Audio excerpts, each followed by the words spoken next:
इस दौरान अगर पार्टिसिपेंट का कोई भी क्वेश्चन हुआ तो वो ज़रूर जो है वो सर से पूछेगा, क्योंकि आपको यहाँ पे बहुत ज़्यादा इंफॉर्मेटिव चीज़ें मिलने वाली हैं।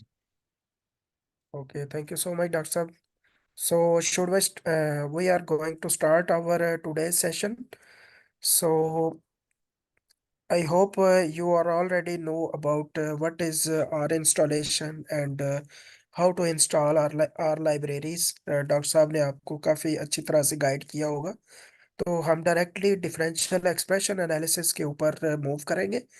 जबकि जो आरएनए क्वांटिफिकेशन है वो हम कल तक के लिए छोड़ देते हैं। तो अभी हम ये कंसिडर करते हैं कि हमारे पास आरएनए क्वांटिफिकेशन की फाइल मौजूद है हमारे पास। तो बेसिकली जो अरेंजमेंट ऑफ डेटा सेट होती है वो सबसे पहले मैं आपसे डिस्कस कर लूँ कि ये आर की स्क्रीन नजर आ रही है सबको? मुझे टेक्स्ट मैसेज से आप लोग कन्वे कर सकते हैं। जिस तरह नज़र आ रही है शेयर है। So this is basically the arrangement of expression data. Column wise, we contain mainly samples. These are all samples, whether we have stressed them or not. If we have not provided the stress, then the sample is known as control samples. So there is a mix of samples in which some samples belongs to control category, while some samples belongs to stressed category. That is maybe a drought stress if we talk about with respect to agriculture. Sir एक छोटी सी request है। जी sir. Sir Urdu में sir kindly. Okay okay. So ये genes की line है हमारे पास। ये F matrix इनके ये लेबल्स वगैरह हैं। ठीक है। देन ये हमारे सैंपल आईडीज हैं सारे। इसकी अगर हम डायमेंशन देखें तो हमारे पास रो वाइज जीन्स है सारे, और कॉलम वाइज हमारे पास सिर्फ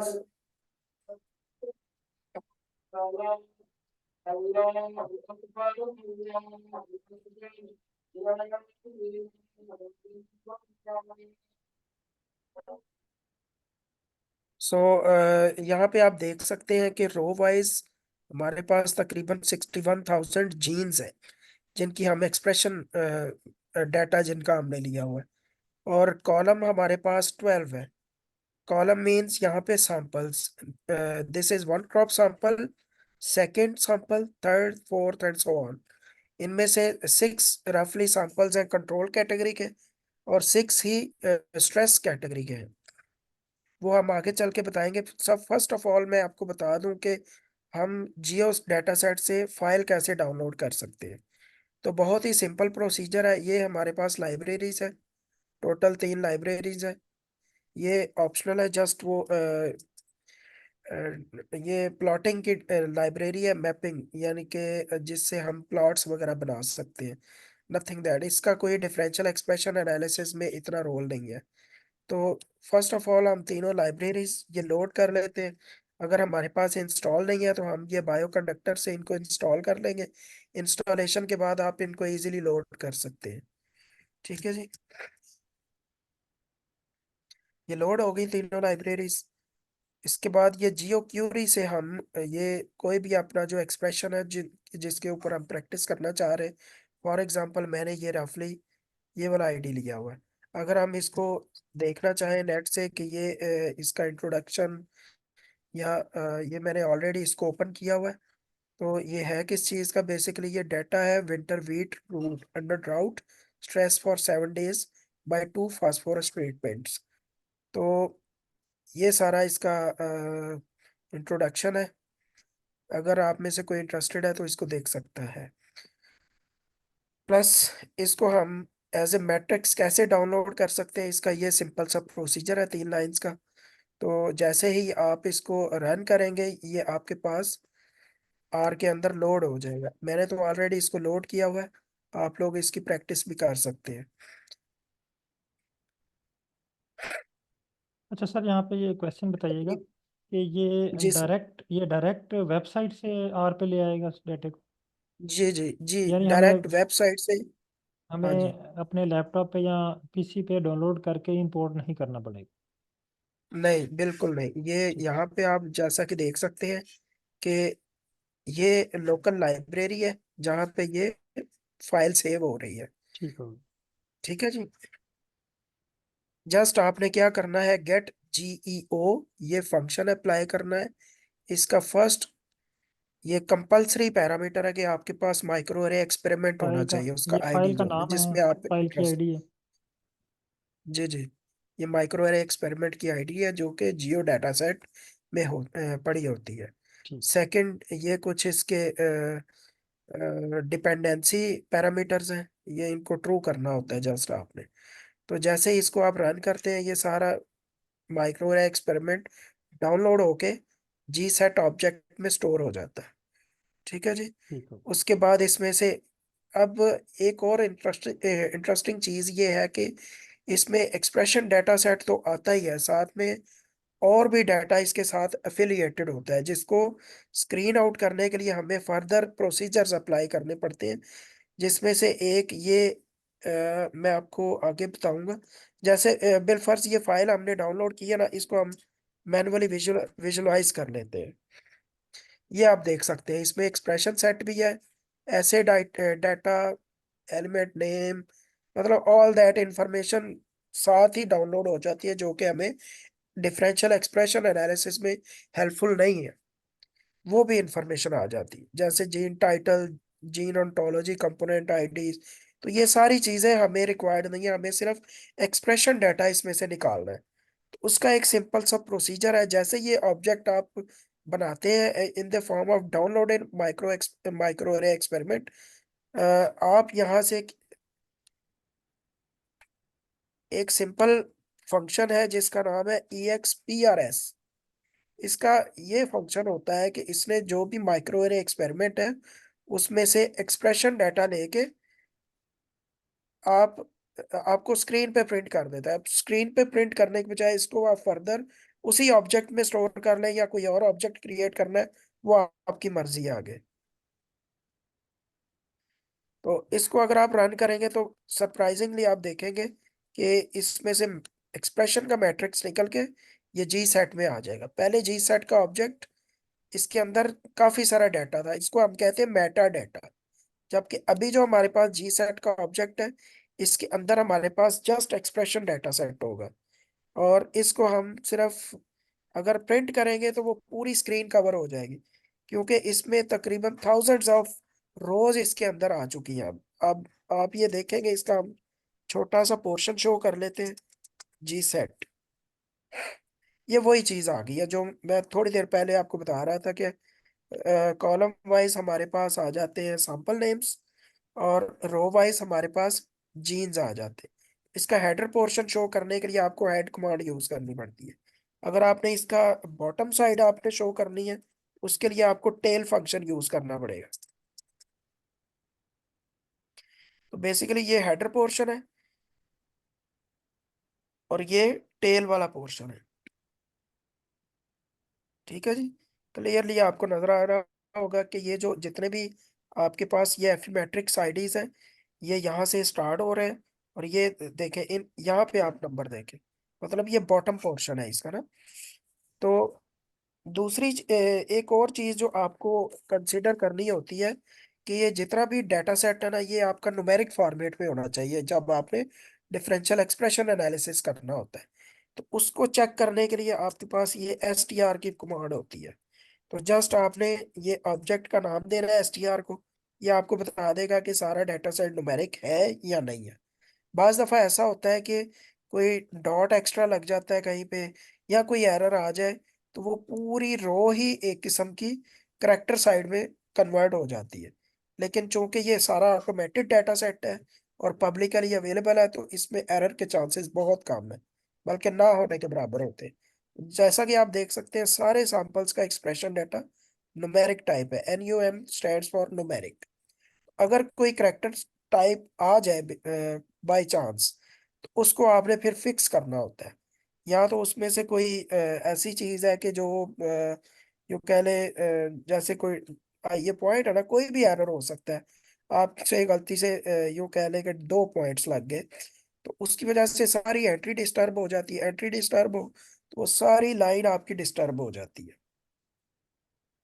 तो इस चीज को आपने मेक श्योर करना होता है कि जब भी आपने डिफरेंशियल एक्सप्रेशन एनालिसिस करना है, तो आपने ये न्यूमेरिक डाटा सेट आपका होना चाहिए, मतलब इसको लेना है आपने, और कोई डाटा सेट इसके लिए एक्सेप्टेबल नहीं होगा। सेकंड थिंग जो है, एक तो ये न्यूमेरिक टाइप का डाटा होना चाहिए। सेकंड थिंग ये है कि आपके पास ग्रुपिंग होनी चाहिए। ग्रुपिंग से क्या मुराद है, काफी सारे लोग ये जानते भी होंगे कि ग्रुपिंग कितनी इंपॉर्टेंट है इसमें।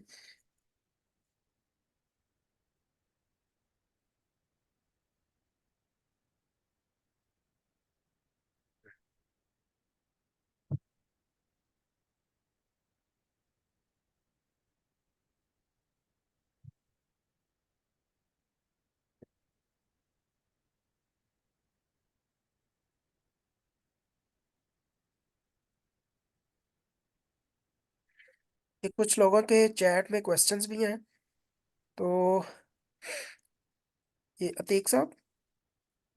सर मैं इनसे रिक्वेस्ट कर रहा हूँ कि सर आप जस्ट अभी ये अटेंड करें, तो आपको क्वेश्चन के लिए थोड़ा सा टाइम दिया जाएगा। कुछ लोग कह रहे हैं कि हाँ स्टार्ट से ये काइंडली कर दीजिएगा सर, आप क्योंकि। रिपीट कर लें, उनसे मैंने रिक्वेस्ट कर ली है, उनको मैंने जवाब दे दिया है। वो वीडियो मैंने रिकॉर्डिंग की है, वो वहाँ से अटेंड कर लेंगे। वो उनके क्वेश्चन ठीक जो है। है ना सर, आप लोगों के जो क्वेश्चंस हैं वो काइंडली नोट कर लें। तो एक सेशन एंड होने के बाद आपको क्वेश्चन जो हैं वो पूछने का मौका मिलेगा, तो आप पूछ सकते हैं क्वेश्चंस। सर कंटिन्यू करें sir. Okay. Thank you sir. Okay, second thing जो मैं अभी डिस्कस कर रहा था कि हमारे लिए ग्रुपिंग बड़ी इंपॉर्टेंट है। ग्रुपिंग कह लें, पॉपुलेशंस कह लें, या कंट्रोल स्ट्रेस, इसका कम्बिनेशन कह लें, ये सारी एक ही चीज़ होती है। एग्रीकल्चर में हम मोस्टली कंट्रोल और स्ट्रेस को स्टडी करते हैं। ह्यूमन हेल्थ की तरफ चले जाएं तो हम मोस्टली कंट्रोल और डिजीज स्टडी करते हैं। यूँ कह लें कि एक नॉर्मल सैंपल्स होते हैं और कुछ हमारे पास डिजीज सैंपल्स होते हैं। और हमारे पास हमेशा ये एक चीज़, जब भी आपने रिसर्च में मूव करना है ना, तो एक चीज़ आपके माइंड में होनी चाहिए, कभी भी एक ग्रुप के अंदर एक सैंपल नहीं होना चाहिए, मल्टीपल सैंपल्स होने चाहिए। जैसे मैं यहाँ पे कंट्रोल और स्ट्रेस की बात कर रहा हूँ ना, तो मेरे पास ड्राउट स्ट्रेस की कैटेगरी में इन 12 में से आप रफली 6 एक्सपेरिमेंट्स रख सकते हैं या 6 सैंपल्स उसमें प्लेस कर सकते हैं। जैसे फॉर एग्जांपल, ये हमारे पास सैंपल 1 है जिसका नाम है 119। रफली मैं हेड से पढ़ रहा हूँ, बाकी सारे नंबर ये तकरीबन सेम ही है। तो 119, 120, 121, 122, 123, ये फॉर एग्जांपल ये 5 सैंपल्स मैंने रख दिए कंट्रोल कैटेगरी में। ये अभी मैं एग्जांपल दे रहा हूँ, लेकिन एग्जैक्टली मैंने आगे कौन सा सैंपल किस कैटेगरी में रखा हुआ है ये बाद में मैं आपको बता दूंगा। लेकिन फिलहाल ये ग्रुपिंग समझना बहुत इंपॉर्टेंट है कि हमने कौन सा सैंपल किस कैटेगरी में ले सकते। अब ये जरूरी नहीं है कि इसको हमने कंट्रोल में रखा है तो इसको भी हमने कंट्रोल में ही रखना है। आप इसको भी कंट्रोल में रख सकते हैं, इसको भी रख सकते हैं, मतलब रैंडमाइजेशन हो सकती है। कोई आपको तरतीब रखने की जरूरत नहीं है। जस्ट मेक श्योर कि आपके ईच ग्रुप पैरामीटर के अंदर मोर देन 1 सैंपल्स प्रेजेंट हो। मसलन कंट्रोल और स्ट्रेस के 2 ग्रुप बनाए हैं, तो रफली आप कंट्रोल के अंदर भी 6 सैंपल्स प्लेस कर सकते हैं, और ये स्ट्रेस के अंदर भी 6 सैंपल्स प्लेस कर सकते हैं। और वो कौन से रखने हैं वो आप मिक्स कर सकते हैं। पहले वाला कंट्रोल में रख लें, सेवंथ रख लें, एंड वाला रख लें, मतलब ये सारी अरेंजमेंट मिक्स हो सकती है।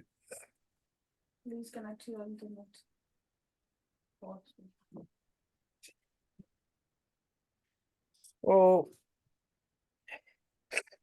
अभी यहाँ पे नेक्स्ट, ये मैंने ग्रुपिंग का एक ऑब्जेक्ट क्रिएट किया हुआ है जिसमें ये आप देख सकते हैं। फर्स्ट नाम इसका ये कंट्रोल का है, second drought, then control, fourth drought, drought control, drought control, drought control, control drought, मतलब कोई अरेंजमेंट नहीं रखी हुई।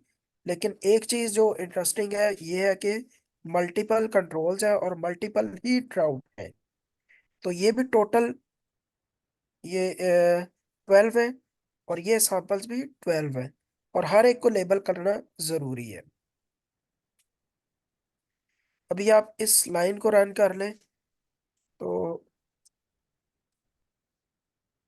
अब ये ग्रुप को शो कर लें तो इसके अंदर आपको सारे एलिमेंट्स नजर आ जाएंगे, और सेम वही अरेंजमेंट होगी जो यहाँ पे दी हुई है। अभी हम आगे नेक्स्ट ये मॉडल क्रिएट कर लेते हैं, जो कि बहुत कोर पैरामीटर है डिफरेंशियल एक्सप्रेशन एनालिसिस में। ठीक है जी। इसी ग्रुपिंग इंफॉर्मेशन की बेस पे ये मॉडल बना हुआ है, और ये डिजाइन पैरामीटर आगे हमारे वो जीएलएम फिट के अंदर यूज होगा। अब ये जो नेक्स्ट, ये जो हमारे पास है, ये बेसिकली एक लीनियर मॉडल है जिसने रिलेशनशिप कायम करना होता है।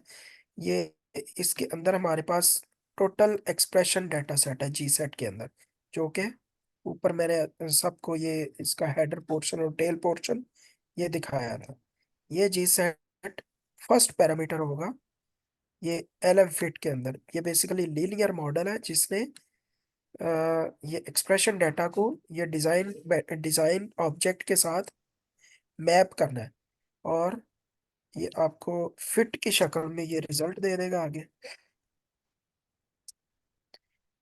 ये अभी आपका डिफरेंशियल एक्सप्रेशन एनालिसिस स्टार्ट हो चुका है, और ये बहुत ही लाइट सा प्रोसीजर है। इसके अंदर आपको मतलब जब आप ये रन करेंगे तो ये इतना टाइम नहीं लेता, चाहे आपका मैट्रिक्स जितना मर्जी बढ़ाओ। ज्यादा बड़े प्रोसीजर जो होते हैं वो शुरू में होते हैं, जब आप वो डीएनए इंडेक्सिंग कर रहे होते हैं लिनक्स के थ्रू, या आप मैपिंग रेट्स कर रहे होते हैं, क्वांटिफिकेशन कर रहे होते हैं। तो क्योंकि वो फाइल्स काफी बड़ी बड़ी होती है, जीबीज में होती है, तो इसलिए उनके ऊपर टाइम ज्यादा लगता है। जब आप डाउनस्ट्रीम एनालिसिस की तरफ मूव करते हैं, जैसे कि ये डिफरेंशियल एक्सप्रेशन एनालिसिस है, तो यहाँ पे आपके पास जस्ट वो एक एक्सपर्टी होनी चाहिए, पाइपलाइन बिल्ड होनी चाहिए, तो आपका काम ये जल्दी हो जाता है। ये जीएलएम फिट हमने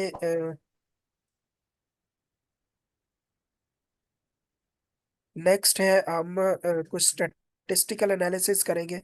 ये जो हमने रिलेशनशिप ऑब्जेक्ट क्रिएट किया हुआ है फिट के अंदर, फिट की फॉर्म में, इसको हम शो नहीं करेंगे क्योंकि ये काफी बड़े बड़े ऑब्जेक्ट्स हैं। हम जस्ट वो समराइज्ड जो डाटा है उसी को ही शो करेंगे। जैसे ये टू लाइन्स हैं, तो ये जो टॉप 20 या 100 या 1000 जीन्स जो है ना, उनको हम बेसिकली कंसिडर करेंगे। जैसे ये फिट 2 है, इसको हम शो करेंगे।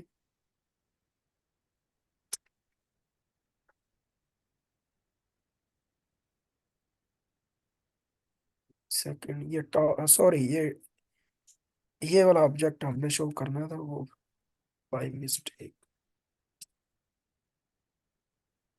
ये आप देख सकते हैं आपके पास समरी आ चुकी हुई है। ये 6744 नंबर वाला जीन्स आपका टॉप ऑफ द लिस्ट है। यानी कि जो आपने एक्सप्रेशन एनालिसिस किया है ड्राउट और स्ट्रेस, सॉरी, कंट्रोल और स्ट्रेस के अगेंस्ट, उसमें आपका ये वाला जो एफी मैट्रिक्स आईडी है, वो आपके पास यूँ कह लें कि हाईली वेरिएबल आया है। मतलब इसकी variation across the control and drought condition, variation highest है in terms of its expression, expression level. अगर मोर प्रिसाइजली इसको देखना चाहें तो ये लॉग एफ सी, इससे आप देख सकते हैं अगर ये नेगेटिव में हो तो इट मींस कि इसका एक्सप्रेशन लेवल जो है वो, जैसे ही आप स्ट्रेस देते हैं तो लो हो जाता है। ओके। अगर इसी तरह कुछ पॉजिटिव वैल्यूज भी होंगी लॉग एफ सी में, आपको आइडिया होगा कि जो चेंज होती है वो टू टाइप्स की होती है। एक डिक्रीजिंग ऑर्डर में चेंज जो होती है उसको आप नेगेटिव कंसीडर करते हैं, इंक्रीजिंग ऑर्डर में चेंज हो तो उसको आप पॉजिटिव कंसीडर करते हैं। तो इन दिस सेंस आप ये लॉग एफसी को नेगेटिव और पॉजिटिव दोनों साइडों पे इन चेंजेस को कंसीडर कर सकते हैं। अगर तो हायर चेंज नेगेटिव साइड पे हो, इट मीन्स के उस जीन्स का एक्सप्रेशन लेवल कंट्रोल और स्ट्रेस के अगेंस्ट या स्ट्रेस के केस में लो हो रहा है, यानी कि डिक्रीज कर रहा है। अगर इसी तरह कोई लॉग फोल्ड चेंज पॉजिटिव में हो तो इट मींस स्ट्रेस के केस में वो जीन जो है हायर एक्सप्रेशन दे रहा है as compared to control condition. साथ साथ इसकी वो टी टेस्ट वैल्यू और पी वैल्यू प्लस ये एडजस्टेड पी वैल्यू प्रोसीजर होते हैं जिसमें आप फॉल्स पॉजिटिव वगैरह रिमूव करते हैं। मतलब यह है कि कुछ पी वैल्यूज को ये एडजस्ट करते हैं आगे। ये इस प्रोसीजर को आप लोग अच्छी तरह से जानते होंगे। इसके लिए आप बीएच मेथड यूज करते हैं, एफडीआर वैल्यू यूज करते हैं। तो काफी सारे प्रोसीजर हैं पी वैल्यूज को एडजस्ट करने के लिए। यहाँ तक आपके माइंड में कोई क्वेश्चन हो तो वो पूछ सकते हैं, क्योंकि यहाँ तक आपका डिफरेंशियल एक्सप्रेशन एनालिसिस जो है वो कंप्लीट हो चुका हुआ है। आगे जस्ट उसके विजुअलाइजेशंस है, और यूं कह लें कि उनके वो टेबलाइजेशन यानी टेबल्स की फॉर्म में रिजल्ट्स देना, और उनके वॉल्केनो प्लॉट्स, या यूं कह लें कि box plots, heat maps, PCA वगैरह, ये सारी चीजें हैं। Any question from the audience?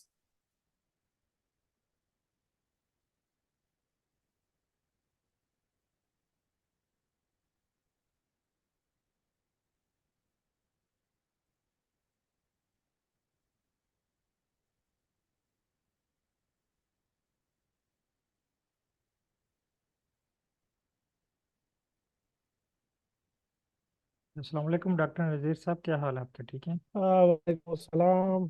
Sir sorry, मुझे उस वक्त पता नहीं था, मैं असल में गया हुआ था नमाज के लिए ना। ठीक ठीक। तो हमारे यहाँ 7 बजे जमात होती है, तो माशाल्लाह बड़ा अच्छा लेक्चर उन्होंने स्टार्ट किया हुआ था। आज एक्चुअली क्योंकि हमारे मेहमान हैं और बहुत ही एक्सपर्ट हैं बायो इन्फॉर्मेटिक्स में। अच्छा, तो फिर माशाल्लाह। मैंने इनको आपको एक सरप्राइज दिया। मैंने कहा चलें आपको जो है ना वो एक डिफरेंट वे वो से, तो और क्योंकि बायो जी जी इन्फॉर्मेटिक्स का जो बंदा एक्सपर्ट होता है प्रॉपर, यानी ये जी जी। फुली बायो इन्फॉर्मेटिक्स में एक्सपर्ट हैं और काम भी बायो इन्फॉर्मेटिक्स का ही कर रहे हैं तकरीबन 10-12 साल से।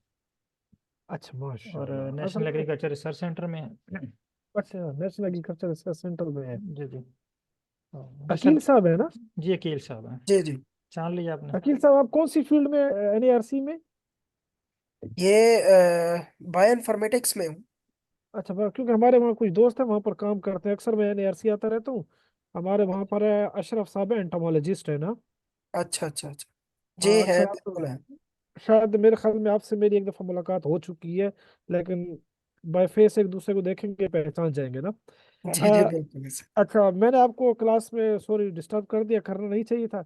असल में माशाल्लाह से आपकी जो फील्ड है, मैं यही काम कर रहा हूँ ना, मैं खुद भी ना। सही। मसला ये है कि मेरा जो काम है वो टी फंगल डिजीज से है ना। फंगल डिजीजेस, ठीक है। जी जी, फंगल डिजीज है, और उसमें हमने फंजीसाइड का इफेक्ट चेक किया हुआ है, लेकिन मसला ये बना हुआ है, मैं जियो डेटा पर उसका फाइंड करना चाह रहा हूँ, आरएनए सेक ना। वो डेटा ठीक है। मुझे मिल ही नहीं रहा। मैं तकरीबन आज मुझे कुछ चौथा पांचवा दिन हो गया। या तो ये कि ओह, मैं कीवर्ड्स में मिस्टेक कर रहा हूँ, तो वो मैं सर से पूछना चाह रहा था कि वो डाउनलोड कैसे करना है। वो आपका मैंने लेक्चर दरमियान में देखा, तो मैंने कहा ये तो बड़ा जबरदस्त इन्होंने शुरू किया हुआ है माशाल्लाह से। तो वो थोड़ा सा अगर आप मुझे गाइड कर दें, तो बाकी तो ये मैं वीडियो से प्रैक्टिस कर लूंगा, ये मैंने काफी गौर भी इस पे किया है ना। सर अगर पॉसिबल मैं हो उस तो पर थोड़ा इनको एक दफ़ा लाइव, अगर पॉसिबल है तो इनको परफॉर्म करके हाँ, बता दें। ये पॉसिबल सबसे अगर पहले था ना, ये जी जी नज़ीर साहब आपका ना, जी। ये मैटर करता है कि ये स्पीशी कौन सी है, क्योंकि कुछ स्पीशीज के ऊपर लोगों ने काफी ज्यादा काम किया होता है। आ, तो स्पीशी कौन सी है आपकी? सर मुझे तो अभी जो असाइनमेंट दी गई, उन्होंने कहा आप टी फंगल डिजीज पे काम करें, अभी तक उन्होंने खास कोई स्पीशी मुझे नहीं बताई ऐसी। अच्छा अच्छा अच्छा अच्छा। मेरा मसला, वैसे तो हम ब्लिस्टर ब्लाइट पे भी कर सकते हैं ना। सर आप हम्म। उनको स्पीशीज बताएं ना, इस वो आपको एक प्रोसीजर बता देंगे, दिखा देंगे कैसे डाउनलोड करते हैं, तो फिर वो हम्म। सर आपको ऐसा फॉलो करें कर। कि पाउडरी मोल्डिव पे कर लें तो वो अच्छा रहेगा, हाँ फिर उस पे ठीक है काम हम्म, करते हैं, चले। ठीक है, वो उस पे यहाँ कर पे लें। आप लिख सकते हैं पोल्ट्री मोल्डिव। माइल्ड। सर ठीक काइंडली है सर। एक मिनट ये बता दीजिएगा कि ये इस पेज पे आए कैसे हैं आप ना, क्योंकि बहुत सारे पार्टिसिपेंट हाँ जो जी, हैं वो अच्छा अच्छा, ये बिल्कुल न्यू है सॉरी, ना। ये वो देखें हाँ यहाँ हाँ। पे ये एड्रेस बार है ना, यहाँ पे गूगल पे। या सिंपल इसका लिंक शेयर कर ठीक है। दें ग्रुप में, इसमें वो इजी रहेगा इनके लिए। अच्छा, ये किस चीज़ का लिंक है अतीक साहब? ये जो अभी वेबसाइट आपने ओपन की थी ना एनसीबीआई की। एनसी, ये हाँ वही मैं बताने लगा हूँ। ठीक है। ये गूगल तो तकरीबन सबको ही पता होगा ना। हाँ हाँ एनसीबीआई, यहाँ पे ठीक है। GEO, right. जीईओ यही लिखा, ठीक है जी। ठीक है। जीन बिल्कुल। एक्सप्रेशन ओमनीबस, ये एनसीबीआई जीईओ, यहाँ से आप एंटर करके, तो ये पहले ही इसका लिंक आ जाता है गूगल के अंदर ना। GEO वैसे तो वो न्यूज चैनल वाला भी है, अकेला लिखेंगे तो वो सो वही वाला खुलेगा। लेकिन जब आप NCBI साथ स्पेशली लिखेंगे तो फिर यही चीज आएगी आपके पास, सबसे पहले यही आएगी। ठीक है, इसको आप क्लिक कर लें ठीक तो है। ये आपके पास पेज आ जाएगा। राइट। तो ठीक है सर। यहाँ पे आप कुछ भी सर्च कर सकते हैं, बिल्कुल एज इट इज, जिस तरह आप लोग गूगल के अंदर ब्राउजिंग करते हैं with the all general stuff. यहाँ पे आप सर्च कर सकते हैं with respect to only gene expression. सही है। ठीक। तो इसमें आप चाहे वीट का एक्सप्रेशन डाटा ले, राइस का ले, शुगर केन का ले, किसी भी स्पीशी का आप यहाँ से ले सकते हैं। इवन के ह्यूमन का भी आप ले सकते हैं, बल्कि सर एक ह्यूमन डाउनलोड का तो करके दिखा यूं दीजिएगा कह मेरे को लें ना। कि इतना डाटा पड़ा होता है। जी हाँ जी जी। जी। एक सैंपल एक जो डाउनलोड ये करके मेरे को पाउडरी दिखा दें ताकि। हाँ। माइल्ड ड्यू सर, MILD की, ठीक है। मालड्यू, ठीक। तो ये जैसे ये स्पेलिंग ठीक है डॉक्टर साहब? सर इसमें वो ये मेरा ख्याल। ERY कर लें, ERY, POW अच्छा अच्छा, DERY कर लेना तो ये फिर ठीक हो जाएगा। बाकी ठीक हाँ। है। ठीक है, बाकी ठीक जा रहा है, ठीक है सर। एम आई ठीक है, एल डी अब कर लें। यहाँ पे MILD। जी। फिर आगे ड्यू अलग से कर लें, DEW। अच्छा अच्छा, ऐसे। डबल डी है ना। हाँ डबल वो डी। डबल डी, कोई इशू नहीं है, खैर ये उस पर लिंक वो खुद check कर लें। ठीक है, अच्छा स्पेस अच्छा, स्पेस खत्म कर दें मिल, हाँ ये ये बढ़िया। ये ठीक था सर, MILD ठीक था। चले सही, कोई वो नहीं, कर लें आप आगे। सर हाँ ये आ गया नीचे तो ना। ये 5x के मतलब एक्सपेरिमेंट्स अवेलेबल है पाउडरी माइल्ड यूपी। ये वैसे ये चिक पी के ऊपर हमारे दोस्त काम कर रहे हैं उधर, ये अच्छा। हमारे डिपार्टमेंट में। तो यहाँ पे आपके पास ये सारे माइक्रोरे एक्सपेरिमेंट्स मौजूद हैं, जिसमें ये PM R6 ये पर्टिकुलर जीन है कोई, लैक्टेट ठीक है लाइस सर। लाइएज। और ये देखे ना, यहाँ पे आप इसको क्लिक करेंगे ना तो ठीक सर। GEO डाटा सेट्स के ऊपर ये आपको डायरेक्ट वहां पे ले जाएगा एक्सप्रेशन वाली साइट पे। तो ये अच्छा मुझे सर लग रहा है यहाँ कि पे। जैसे ये ना रैबिट असल में सर, ऑप्सिस के ऊपर है। मैं जी आपसे, आपके नहीं बिल्कुल ये मेरा जो मेन अभी, जैसे आपने ये तो टी पे अटैक करता है ना, तो मैं असल में अगर हमें इसी तरह नीचे पढ़ना पड़ेगा किस किस प्लांट पे इसका अटैक हो चुका है, वहां से फिर हम जियो डेटा पे चले जाएंगे। जी जी बिल्कुल। ये देखे ना, ये ऑर्गेनिज्म भी दिया हुआ है इन्होंने, रैबिट ऑप्सिस है, ये भी रैबिट ऑप्सिस हाँ है। तो ये तो क्या नाम है, ये तो बस। एक एरिया की स्पेस के ऊपर डिपेंड करता है ना कि कितने लोगों ने काम किया। जितने लोग काम करेंगे उतना ज्यादा ये डेटाबेस एक्सपेंड करता होता है।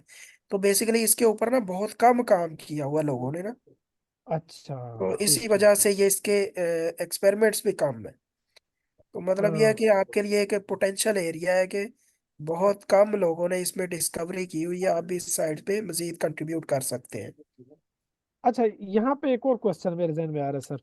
जी जी बताएं सर। अच्छा, हमने यहाँ पर जब जियो डेटा में करते हैं तो वो हमारे पास नीचे एक नंबर आ जाता है ना, PR, और लिखा होता है उसका ID नंबर ना, उसको जी जी। हम अगर ENA में चले जाएं, यूरोपियन न्यूक्लियोटाइड ब्राउजर, वो फिर गैलेक्सी में अपलोड हो जाता है, तो हम कर सकते हैं बस, कि नहीं कर सकते? सॉरी डॉक्टर साहब, आप अपना क्वेश्चन रिपीट कर सकते हैं? जी जी, मैं आपको एक, सर हमारे पास ये, आप इसको ओपन कर लेना, मैं यहाँ से किसी को भी ओपन कर ले, मेरे लिए जरा आसान हो जाएगा जी जी, समझाना और ये डिटेक्ट करना। बिल्फर्ज इसको मैंने ओपन कर लिया।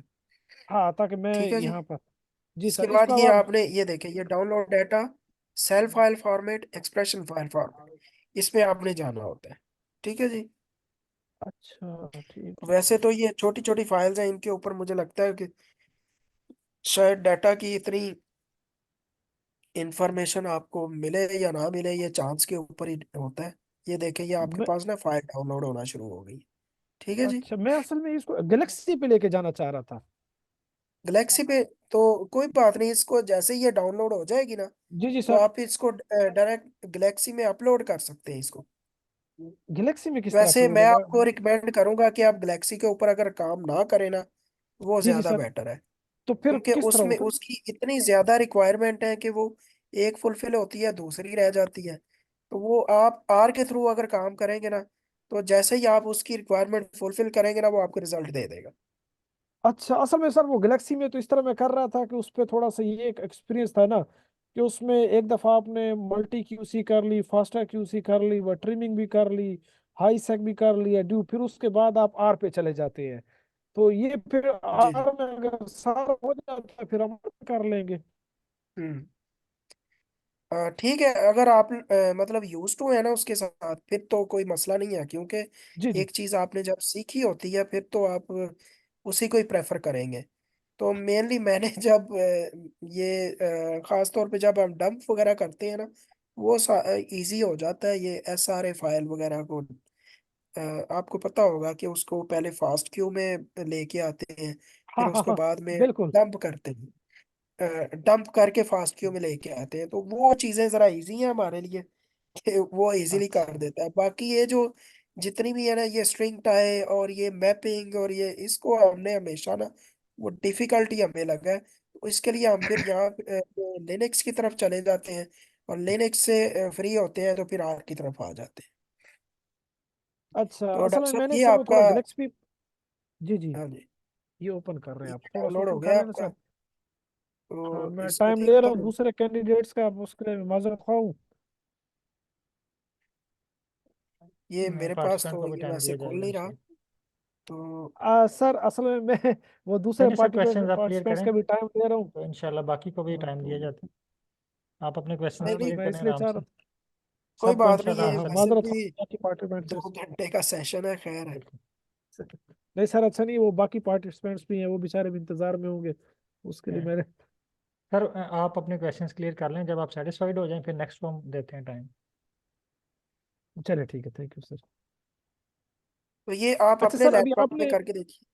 जी जी। आपने कहा कि हम इसको आर पे लेके चले जाएं, तो आर पे आपने कहा ज्यादा फिजिबल होगा ना। जी जी, ऐसे अच्छा ही सर, है। अब मसला ये है कि मेरा क्वेश्चन फिर लेंथी होता जा रहा है। अब आर पे जब लेके जाऊंगा तो फिर मुझे वो फर्स्ट स्टेप कहाँ से स्टार्ट करना पड़ेगा फिर। आर के अंदर ना ये देखें, मैं आपको बताता हूँ। ये फॉर एग्जांपल आपके पास एक्सेल फाइल है ना, तो आप क्या करेंगे, जी जी सर। या आप उसको इंपोर्ट कर लें in the form of Excel, या उसको CS, जैसे मैं यहाँ पे अपने ही ऑब्जेक्ट की ना एक्सेल फाइल क्रिएट कर लेता हूँ, तो उसको फिर लोड करके बताता हूँ, आपको ज़्यादा अच्छे तरीके से पता चल जाएगा। फॉर एग्जांपल हाँ, मेरे वहां से पास सर मैं, क्योंकि हमने वो डाउनलोड कर लिया फॉर एग्जाम्पल।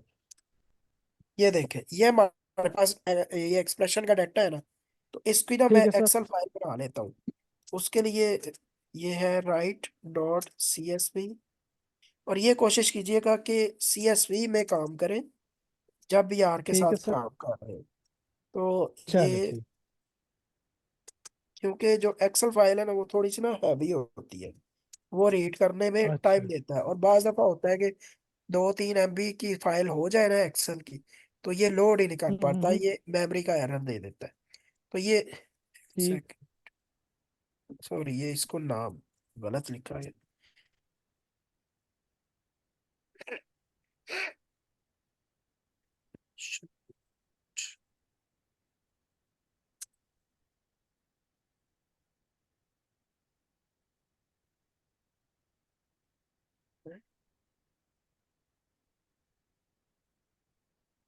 ये एक सेकंड डॉक्टर साहब, ये ना इसने कोई एरर दे कोई दिया, ये मसला नहीं, कोई।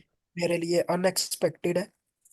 कि इसको ना चले हम डेस्कटॉप पे पेस्ट कर लेते हैं। तो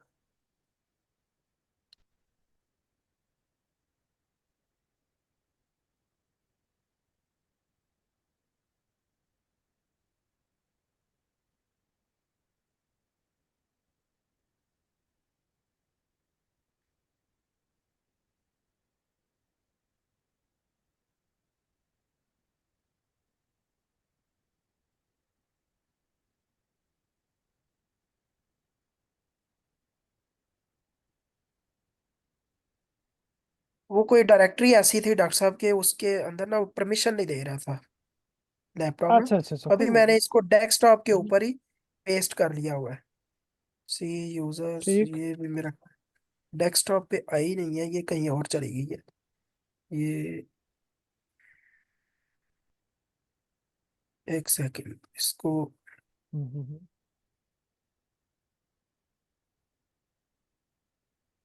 डेस्कटॉप वाला ऐड करना रह गया था।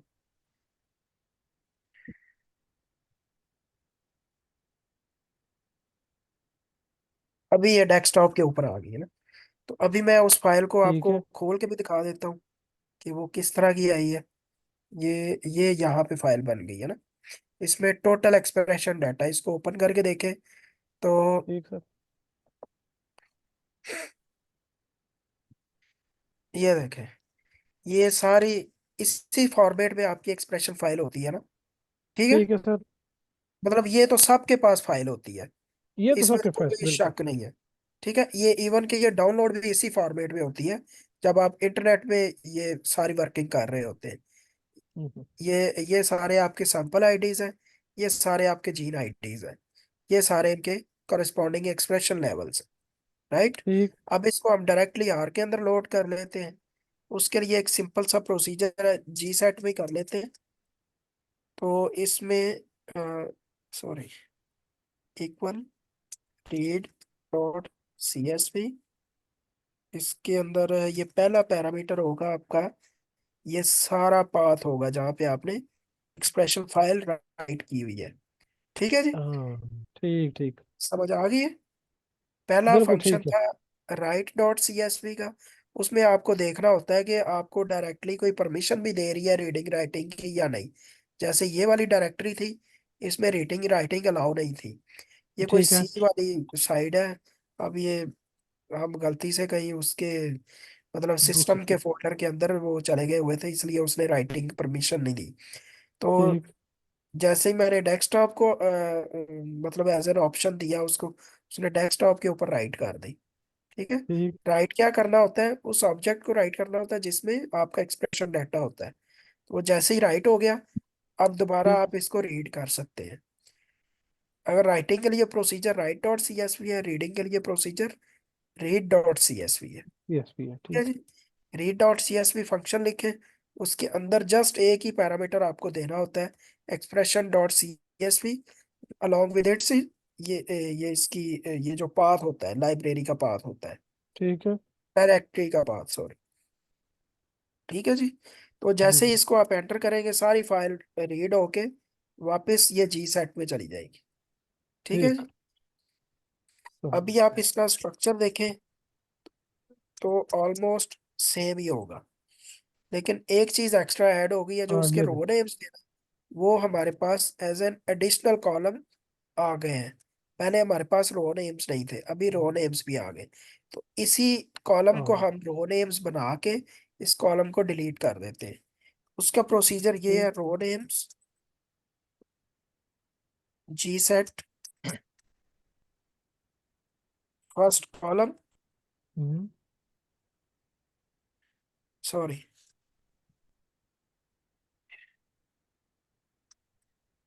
इस तरह से ये जो हमारा ऑब्जेक्ट है, इसके जो रो नेम्स हैं वो जी सेट का फर्स्ट कॉलम बना दो।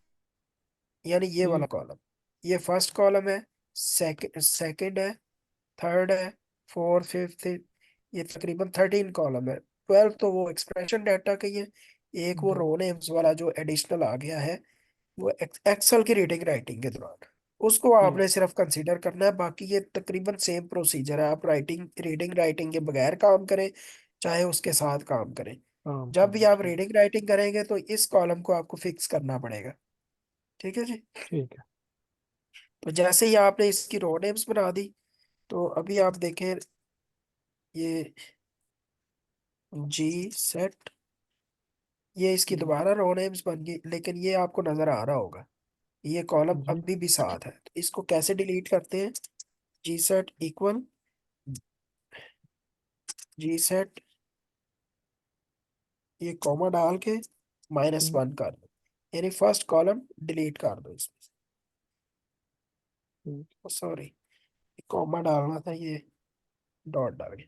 अब ये कॉलम इसमें से डिलीट हो गया। ठीक है जी।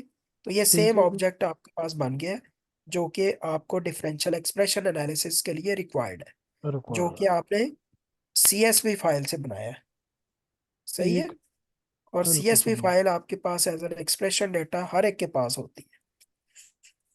ठीक। तो अभी आप इस ऑब्जेक्ट के ऊपर दोबारा डिफरेंशियल एक्सप्रेशन एनालिसिस के प्रोसीजर इजीली अप्लाई कर सकते।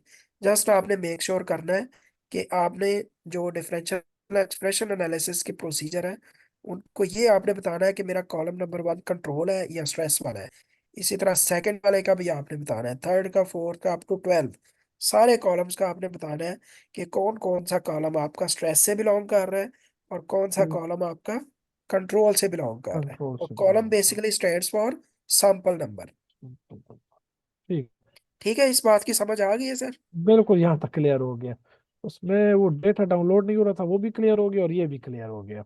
अगर कोई होगा तो मैं फिर सर से हाँ रब्ता कर मजीद लूंगा। प्रॉब्लम, हाँ जी मजीद प्रॉब्लम आप अतीक साहब से बात कर लीजिएगा, तो वो फिर हम फिक्स कर लेंगे उसको। ठीक है चलो जी। ठीक है। Thank you sir, thank you, thank you. ठीक ओ जी। जी कोई एनी और question participant? From other participants?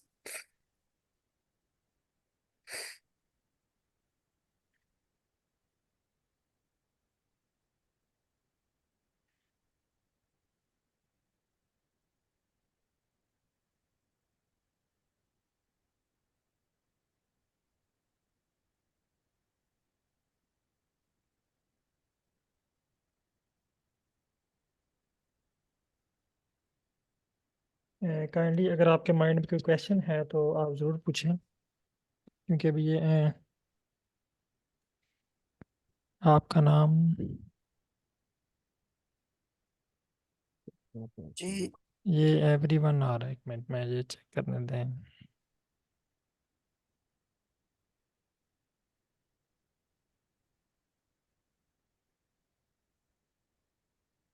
Any question from other participant? ये का मैसेज आया है लेकिन उनका नाम क्या आ रहा जी है? ये इनका एडमन, रिप्लाई ये एडमन है। आ रहा है। हाँ जी, जैसे ही आपके पास एक्सप्रेशन डाटा का ऑब्जेक्ट हो तो ये उस लुकमान साहब। ऑब्जेक्ट को यूज करते हुए आप, ये लुकमान साहब के लिए, कि जैसे आपके पास ये एक्सप्रेशन का डाटा है जी सेट के अंदर, इस ऑब्जेक्ट की हम्म, आपने एक्सेल फाइल राइट करनी है। उसके लिए आपको यूज करना पड़ेगा write dot C S V function है, ये बिल्ट इन फंक्शन है। इसके लिए आपको अलहदा से लाइब्रेरी इंस्टॉल करनी नहीं पड़ेगी। अगर आप इसको एक्सेल में राइट करना चाहते हैं तो उसके लिए आपको अलहदा से लाइब्रेरी रिक्वायर्ड होती है। उसका नाम है, ये एक्सेल एस एक्स के नाम से वो लाइब्रेरी है। तो जैसे ही आप उसको इंस्टॉल करेंगे, उसकी लाइब्रेरी लोड करेंगे, तो यही फंक्शन आपका चेंज हो जाएगा into right dot XL S x. फिर ब्रैकेट में आप जो ऑब्जेक्ट है जिसके अंदर एक्सप्रेशन का डाटा है वो एज ए फर्स्ट पैरामीटर उसको देंगे। देन कॉमा डाल के आप फाइल का नाम लिखेंगे और जिस डायरेक्टरी में सेव करना है उसका पाथ देंगे। और इस सारे ऑब्जेक्ट को आप डबल कोट्स में ले लेंगे, जिस तरह हमने यहाँ पे किया हुआ है एक ऑलरेडी सीएसवी के केस में। लेकिन एक्सेल फाइल को रीड राइट करना आर के अंदर इतना रिकमेंडेड नहीं समझा जाता ड्यू जी टू सर। Memory issues. ये अच्छा यहाँ पे सर अभी ऑलरेडी ये एक्सेल की फाइल रीड और राइट की हुई है। अगर आपने राइट करना है तो आपको फर्स्ट पैरामीटर ये एक्सप्रेशन डाटा है जिसमें वो देना पड़ेगा। देन कॉमा डाल के आप वो फाइल का नाम आप लिखेंगे। ठीक है जी। वैसे ये डायरेक्टरी नेम, डायरेक्टरी का पाथ साथ में देना जरूरी नहीं है। लेकिन अगर आप किसी ऐसी डायरेक्टरी में राइटिंग कर रहे हैं जहाँ पे परमिशन अलाउ नहीं है, परमिशन नहीं है राइटिंग की, तो आप उस डायरेक्टरी को बाईपास करके डेस्कटॉप के ऊपर इसको सेव कर सकते हैं, डी में सेव कर सकते हैं, ई में कर सकते हैं, कहीं भी आप सेव कर सकते हैं। तो उस केस में आपको जस्ट ये फाइल का नाम डबल कोट्स में लिखना होगा और साथ में वो ऑब्जेक्ट देना होगा जिसमें एक्सप्रेशन डाटा है।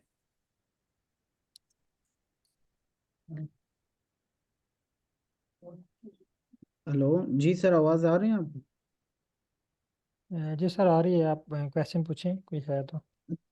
अच्छा सर, बात ये है कि मुझे सर ने जो बोले 286 जीन है सर, तो मैं इनकी डिफरेंशियल एक्सप्रेशन अगर करूँगा तो मैं ये जो मेरे पास जीन लिस्ट है ये मैंने एनसीबीआई पे अपलोड करना है या एक एक जीन का नाम लिखना है? मुझे अ, थोड़ा ये करना। सर को थोड़ा सा एक्सप्लेन करें ना। बोले एक्चुअली आपकी फाइल मेरे पास है। ये सर अतीक साहब, मैं कॉल ले सकता हूँ जरा? जी जी, आप कॉल करें, अटेंड करें। सर आपके पास वो फाइल है, अगर आप थोड़ा सा उनको देख के मुझे। हाँ, okay.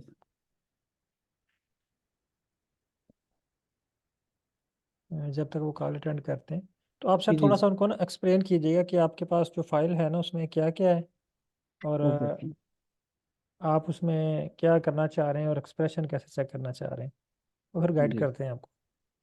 Okay sir, thank you. इसके अलावा और भी पार्टिसिपेंट हैं जो आपके क्वेश्चंस हैं बायो इन्फॉर्मेटिक्स से रिलेटेड, तो आज आपके लिए जो है एक्सपर्ट्स अवेलेबल हैं बायो इन्फॉर्मेटिक्स के।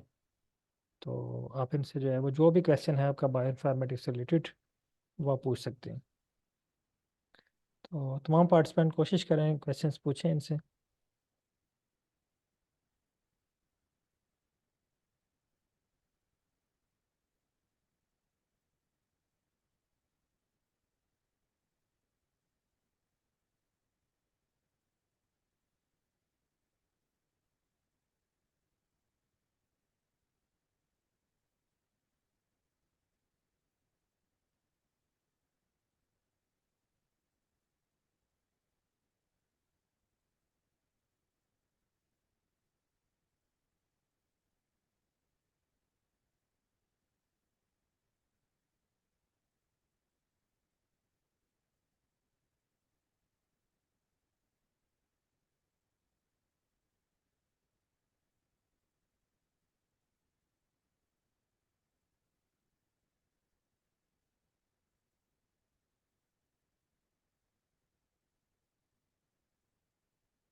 बाकी पार्टिसिपेंट काइंडली लाजमी क्वेश्चन पूछें। अभी ये मेरे पास एक आ रहा है, लेनीवो आ रहा है, आई थिंक ये तो हैं नज़ीर साहब हैं, मंसूर अमान साहब, रियाजुल हक साहब, राकेश साहब और मैडम रुकैया। काइंडली जो जो क्वेश्चंस हैं आपके बायो इन्फॉर्मेटिक्स से रिलेटेड वो यहाँ पे क्वेश्चंस क्लियर कर लें। प्रैक्टिस हम जो है वो इस पर करेंगे, वो आपने परेशान नहीं होना। ये प्रैक्टिकली आप तमाम चीज़ें परफॉर्म करेंगे। अभी जस्ट जो आपके बायो इन्फॉर्मेटिक्स से रिलेटेड क्वेश्चंस हैं, जिस तरह वो नज़ीर साहब के क्वेश्चंस था, कल भी उन्होंने कोशिश की तो आज उनको जो है वो बेटर वे में उसका आंसर मिल गया। कल मैंने भी उनको ट्राई की इसको क्लियर करने की, लेकिन जैसा सर ने इनको क्लियर किया है तो क्योंकि ये बायो इन्फॉर्मेटिक्स के एक्सपर्ट हैं तो आई थिंक कि वो जो है हमसे ज़्यादा चीज़ें जानते हैं बायो इन्फॉर्मेटिक्स के मुताबिक। जी सर।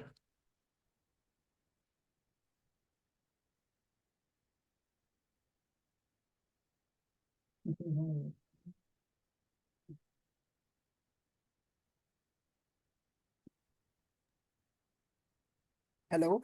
जी सर, जी जी। सॉरी अनम्यूट हो गया था जी आपका। जी जी, सॉरी। स्क्रीन शेयर कर लें सर, स्क्रीन भी क्लोज जी हो सर। गई है। ओके। ये स्क्रीन नजर आ रही है सबको जी? जी सर, शो हो रही है। हाँ जी। जी, लुकमान साहब, आपका क्वेश्चन था कोई? जी जी सर। सर मेरा क्वेश्चन ये है, मैं स्क्रीन शेयर करता हूँ, ये प्रोजेक्ट है इनमें सर, ये थोड़ा सा एक्सप्रेशन चेक करना है। एक मिनट जी सर, जी, बताएं। आप सर स्क्रीन क्लोज करिएगा, वो आप स्क्रीन शेयर करते हैं आपके साथ। Okay okay.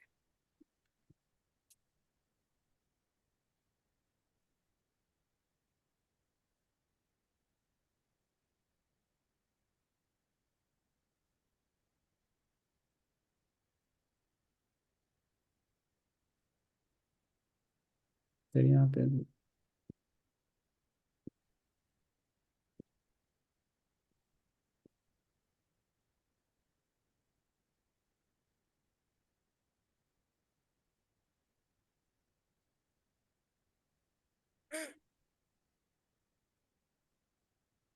लुकमान साहब काइंडली स्क्रीन शेयर कीजिएगा। जी जी सर वो ऑप्शन शो नहीं हो रहा है यहाँ। अच्छा सर, मैं इस तरह बता देता हूँ, वो फाइल आपके पास है।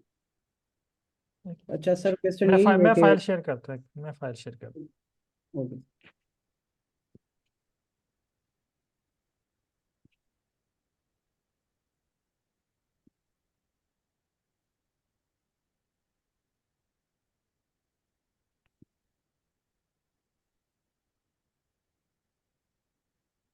सर ओपन हो गया यहाँ से सर, शेयर हो गया इसके लिए। चलिए ठीक है, शेयर कर। जी जी, शेयर हो गई है। अच्छा सर, ये प्रोजेक्ट है यूक्रेटिक ट्रांसक्रिप्टोम एनालिसिस है। ओके। तो सर ये असल में सर इसमें हमारे पास जो जीन है वो 286 जीन है। तो अभी सर कहना चाह रहे हैं कि इसका इफेक्ट अब हमने चेक किया हुआ है PHP4 के साथ। तो एक जीन का चेक ठीक किया है। हुआ है। वो आगे ये कहना चाह रहे हैं कि आप कंफर्म करें कि ये इस जीन में और भी ऐसे जीन्स है जो रेगुलेट करते हैं PHP4 को। तो सर अगर इनकी, तो इन जीन को मैं किस तरह मतलब चेक किया करूँगा, इनकी इसका डिफरेंशियल। एक सर मैं वो लिस्ट नीचे। हम्म हम्म उसका तरीकेकार ये होता है कि आप इनकी ऑन्टोलॉजी स्टडीज भी कर सकते हैं। उससे भी जी आपको ना को एक्सप्रेस्ड जीन्स आपके पास आ जाते हैं। मतलब यह है कि जिनका एक्सप्रेशन लेवल कोरिलेटेड होता है ना आपके डिफरेंशियली एक्सप्रेस्ड जीन्स के साथ, तो जी उनको भी जी आप कह सकते हैं कि ये साथ साथ रेगुलेट हो रहे हैं। जी सर। तो उसके लिए आपको को एक्सप्रेशन स्टडीज या ये नेटवर्किंग स्टडीज इस साइड पे जाना पड़ता है, या जी अच्छा इवन के जीन ऑन्टोलॉजी स्टडीज वाली साइड पे भी। जी सर, जी वो ठीक है जी जी। सॉफ्टवेयर है सर उससे, और ये हम आर से भी चेक कर सकते हैं सर। जी जी बिल्कुल, ये बड़ा अच्छा एनालिसिस हुआ हुआ है। ये मेरा ख्याल है किसी पेड सॉफ्टवेयर से शायद हुआ हुआ है, या आपने जस्ट एक फाइल दी है और ये उसने आपको ऑल इन ऑल आपको ओंटोलॉजीज भी दे दी है, कैग भी दे दिया है। सब कुछ सर ही आपको उसने निकाल के दे दिया हुआ है। PhD कर रहा हूँ यहाँ चाइना से, तो उन कंपनी वालों ने रिपोर्ट सेंड किया हुआ है, ये जो प्रोजेक्ट की है डिटेल वो एनालिसिस का एक फॉर्मेट शेयर किया हुआ है कि ऐसे आप लोगों ने एनालिसिस करने हैं। तो इनमें ठीक है। अभी ये 286 जीन, 287 जीन्स जो लिस्ट है सर। तो ये इनकी लिस्ट है ठीक है। मैपिंग। तो सर अगर ये 286 जीन जो है, इसमें मैंने कौन से फाइल को अपलोड करना है आर पे, या इस तरह आगे फर्दर एनालिसिस के लिए, यही मेरा क्वेश्चन है। वो जीन्स कहाँ पे है आपके, जो 280 जीन्स है? वो अभी सर यही अच्छा अच्छा, सही है। अभी open।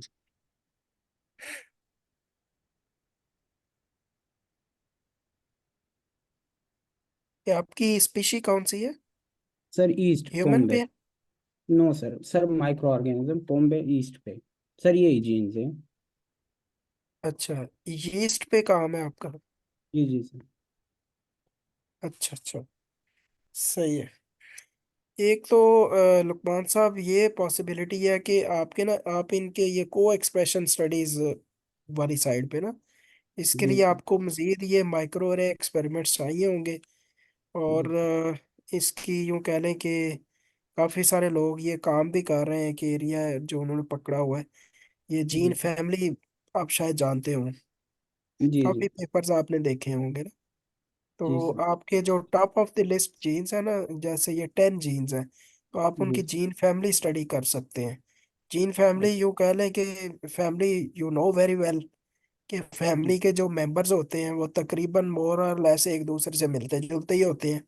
सही है जी ना? जी जी। तो इस साइड ये भी एक पॉसिबिलिटी है आपके लिए ना, और कि सर अगर आर पे अगर ये कोई जीन एक्सप्रेशन प्लॉटिंग है या हीट मैप है इस तरह, तो इनके लिए मैंने ये एक एक जीन को NCBI पे जाके सर्च करना, या 286 जीन का पूरा लिस्ट उधर चेक कर, ताकि सारों का आ जाए मुझे। सर ये थोड़ा कंफ्यूजन है, अगर मैं फर्स्ट ऑफ ये ऑल मैं इन। हाँ, नहीं, ये जो रिपोर्ट बनी हुई है यहाँ से आप प्लॉट्स वगैरह नहीं ले सकते? नहीं सर, ये खुद एनालिसिस करना है ना सर। ये तो उन्होंने अपना दिया हुआ है, लेकिन सर कह रहे ये तो एक PHP4 जीन का पूरा एनालिसिस किया हुआ है। ये अच्छा 287 जीन का, अब हमने एक एक जीन्स को देखना है कि आया और कोई ऐसा जीन्स है जो इसको मैंने सर को एक मैसेज सेंड किया हुआ है, डॉक्टर हुसैन साहब को। ठीक है। उनमें सर वो पूरा डिटेल है कि PHP, मैं वो इस तरह भी सुना देता हूँ। हम्म अभी आपके जो सर हैं उन्होंने कौन सा जीन आपको दिया जिसके आप वो कह रहे हैं कि मजीद आप? सर ये है PHP4 is regulated by HUL6. So but teacher Huang speculate that UHL6 not only regulate the PHP4 gene, but perhaps there are others. So you analyze 287 genes through bioinformatics to find out if UL6 also regulate other genes. क्या ये और genes को भी बिल्कुल regulate? बिल्कुल, जी मैं समझ गया हूँ। वो चाह रहे हैं कि आप इसकी ना जीन फैमिली और जीन हिस्ट्री ये सारी आप स्टडी करें। जी उसके लिए आपको इसका जो है ना प्रोटीन सीक्वेंस और ये इसका सबसे पहले तो डीएनए सीक्वेंस आपको लेना पड़ेगा ना यहाँ से। सीक्वेंस जी अवेलेबल है उस जीन्स का? जी सर, ये इसकी डेटा अवेलेबल है तो वहाँ से सर लेना होगा क्योंकि इसकी सेंड हाँ, किया हुआ है ना। सीक्वेंस लेके ना उसको आप ब्लास्ट करें ये एनसीबीआई के थ्रू ना। जी सर। ठीक है। तो जितने जी अनकरेक्टराइज्ड वेदर नोवल और ऑलरेडी रिपोर्टेड जीन्स जितनों के साथ आपकी सिमिलैरिटी मिलती है ना, वो सारे सीक्वेंसेस लेके ना तो आप जी उनकी ये क्या नाम है ऑन्टोलॉजी स्टडीज और ये फिर सारे मतलब काम की इंफॉर्मेशन तो यही है आपके पास ब्लास्ट के साथ आ जाएगी। जी सर, इसी लेकिन तरह। चूंकि आपने इसकी ये आगे प्रेजेंटेशन भी करनी है, जैसे इन द जी फॉर्म ऑफ रिसर्च आर्टिकल या in the form of thesis, तो उसके जी लिए आपको अपने जो यूं कह लें कि जो डेटा सेट आपके पास आएंगे ना ब्लास्ट के बाद, उसको जी आपने टेबलाइज करना होगा, उसकी डायग्राम्स बनानी होंगी, plus all that stuff which is required to publish अपने रिसर्च आर्टिकल। जी सर। ठीक है, सबसे पहले तो आपको उसका ना डीएनए सीक्वेंस निकालना होगा। जी सर। ठीक है। जी जी और सर। उसको ब्लास्ट करें और और सर फिर आप देखें। हाँ जी। और सर दूसरा मेथड यही है कि इसमें 286 जो 287 जो जीन्स है, इसमें एक एक जीन को एनसीबीआई पे जाके जो जी ओमी ओ सॉफ्टवेयर है उस पे सर्च करके उनका फास्टा फाइल और फिर इस तरह फर्दर ट्रिमिंग बिल्कुल करके हीट मैप बिल्कुल और इस। बिल्कुल। जी सर। हम्म। वो जिस तरह ओके सर। आपने एक्सप्लेन किया ना मुझे, जी जी। यही अब आप ये मेक श्योर कर लीजिएगा कि जो आपके सुपरवाइजर हैं उनके पेपर जीन फैमिली के ऊपर कितने हैं। अच्छा क्योंकि सर। अगर तो वो जीन फैमिली के ऊपर काम कर रहे हैं ना तो डेफिनेटली वो उस साइड पे मूव करना चाह रहे हैं। जी सर।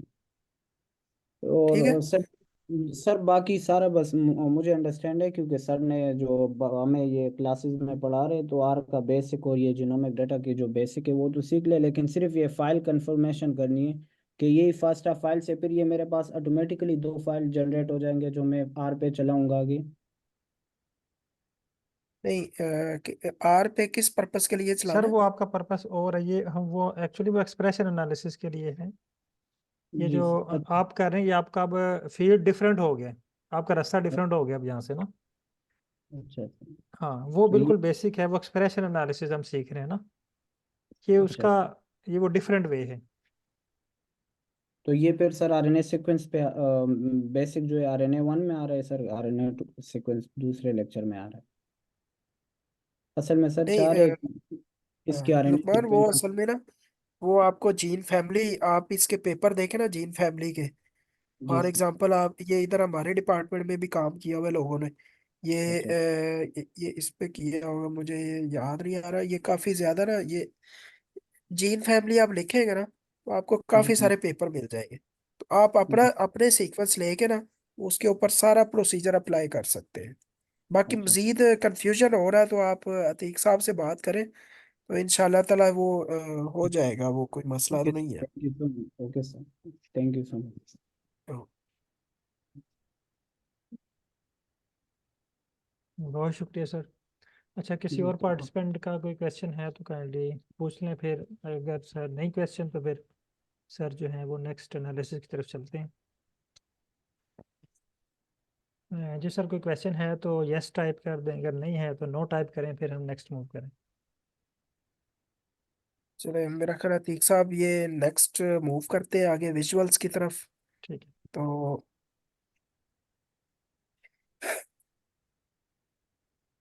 शेयर स्क्रीन शेयर कर दें।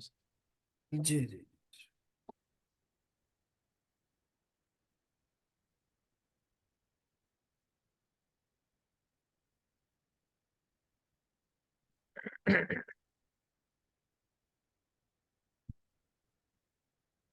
ये सारे यहाँ तक तो हमने कर लिया था ये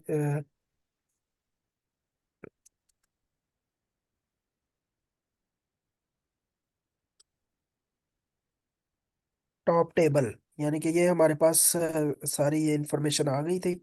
इससे आगे हम नेक्स्ट मूव करते हैं। तो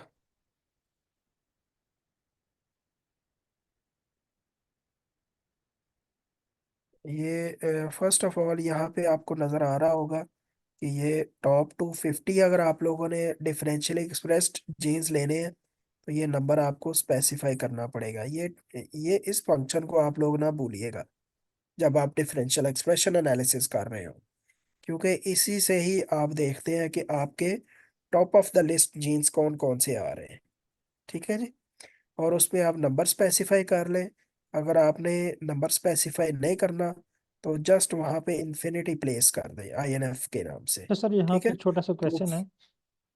जी सर। ये नंबर हमने अपनी मर्जी से स्पेसिफाई करने होते हैं या ऐसी कोई क्राइटेरिया होता है? फॉर एग्जांपल 100 भी कर सकते हैं या 100 भी 200 कर भी? सकते हैं। जी तो जी बिल्कुल। ठीक है। ये कोई क्राइटेरिया नहीं है। वो जस्ट यूं कह लें कि जिस तरह एक क्लास का रिजल्ट होता है ना, यानी भाई टॉप वन टॉप टॉप 3 पर कौन हमने, कौन से हैं। बिल्कुल। हाँ जी। यानी ये कुछ हमारे कहते हैं टॉप रिक्वायरमेंट वन होगी कौन कि कौन। हम हाँ कितने जी। टॉपर चूज करना चाह रहे हैं। जी बिल्कुल बिल्कुल ऐसा ठीक ही है। है। तो इसमें सिंपली आप अगर सारे, क्योंकि एनालिसिस तो मोस्टली सारे जीन्स के ऊपर ही लगता होता है, तो इसलिए हम एक और सेकंड ऑब्जेक्ट इसका TT2 कर लेते हैं। ठीक है जी। नेक्स्ट हम इसका हिस्टोग्राम क्रिएट करने लगे हैं कि इसकी डिस्ट्रीब्यूशन, ताकि हमारे पास समराइज्ड वे में आ जाए।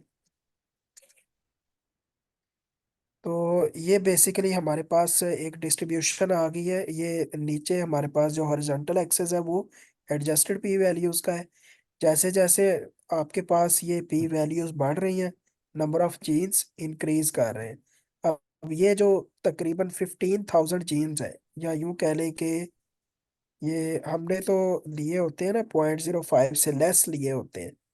तो ये सारे जीन्स बेसिकली हमारे पास यूं कह लें कि इनसिग्निफिकेंट जीन्स है।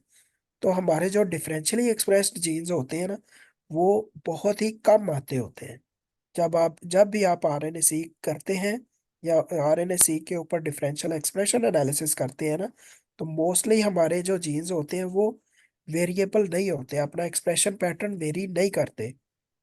चाहे आप उसको स्ट्रेस दें या कंट्रोल में रखें, जितने जीन्स अपना एक्सप्रेशन वेरी नहीं करते वो नॉन सिग्निफिकेंट कैटेगरी में आ जाते हैं। उनकी पी वैल्यू ऑटोमेटिकली हायर होती है, वेरी क्लोज टू 1। और जो सिग्निफिकेंटली वेरिएशन शो करते हैं अपने एक्सप्रेशन लेवल में, उनकी पी वैल्यू 0 के करीब करीब होती है। और यहाँ पे आपको नजर आ रहा होगा कोई चीज नजर ही नहीं आ रही। तो ये मोस्टली यहाँ इस कैटेगरी में जो जीन्स होते हैं ना, वो हमारे काम के जीन्स होते हैं। और उन्हीं के ऊपर ही आगे फिर फर्दर रिसर्च चलती होती है। ये सारे जीन्स डिस्कार्ड कर दिए जाते हैं। तो जस्ट ये एक डिस्ट्रीब्यूशन शो करने का ये टूल है हिस्टोग्राम, के मतलब कितने जीन्स आपके नॉन सिग्निफिकेंट आ रहे हैं। ठीक है जी।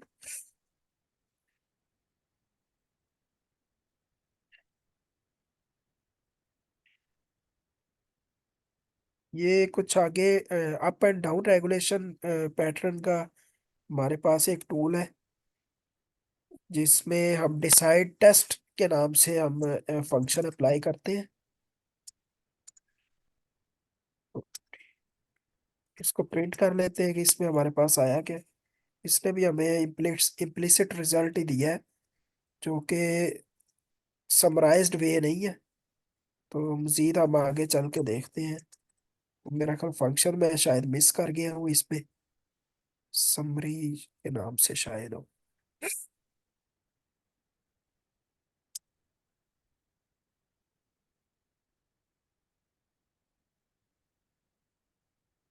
हाँ, यहाँ पे आप देख सकते हैं कि यहाँ पे आपके पास ये टोटल जीन्स है 61,000 समथिंग। और उसमें आपके पास जो डाउन रेगुलेटेड जीन्स है वो 34 है, और अप रेगुलेटेड आपके पास 15 है। राइट। और ये इस टोटल में से आपके पास ये 61,241 ये आपके पास इनसिग्निफिकेंट जीन्स है, नॉन सिग्निफिकेंट, यानी इतने जीन्स हैं जिनका एक्सप्रेशन वेरी नहीं करता। चाहे वो उसको स्ट्रेस दे या ना दे, उनका एक्सप्रेशन सेम ही रहता है। जबकि 34 जीन्स ऐसे हैं, जब उनको स्ट्रेस दिया जाता है उनका एक्सप्रेशन डाउन रेगुलेट हो जाता है, यानी उनका एक्सप्रेशन डिक्रीज हो जाता है। इसी तरह अप रेगुलेटेड जीन्स जो होते हैं उनको स्ट्रेस, वो ऐसे जीन्स हैं जो 15 जीन ऐसे हमारे पास आए हैं कि जब हमने स्ट्रेस दिया है तो उनका एक्सप्रेशन हाई हो गया, इंक्रीज कर गया। ठीक है जी। तो डिसाइड टेस्ट के बाद जैसे ही इसकी आउटपुट को हम समरी फंक्शन के अंदर रखते हैं ना, तो ये चीज हमारे पास आ जाती है, और ये बड़े काम की इंफॉर्मेशन है। ठीक है जी। इसको भी आप लोग नोट कर लें, ये समरी dt। लेकिन ये कैसे आएगा? जैसे ही आपने ये फिट टू का ऑब्जेक्ट डिसाइड टेस्ट के अंदर इसको अप्लाई किया और सारे पैरामीटर लिखे, तो ये आपके पास ये अप एंड डाउन रेगुलेशन की इंफॉर्मेशन ये रीडेबल तो नहीं होगी, लेकिन इसको रीडेबल बनाने के लिए समरी में जाना पड़ेगा। ठीक है जी। नेक्स्ट, ये सारे मतलब कोई इतने काम के तो नहीं है, तो अभी इसका ये वोल्केनो प्लॉट ये देख लेते हैं हम, CT1। अच्छा,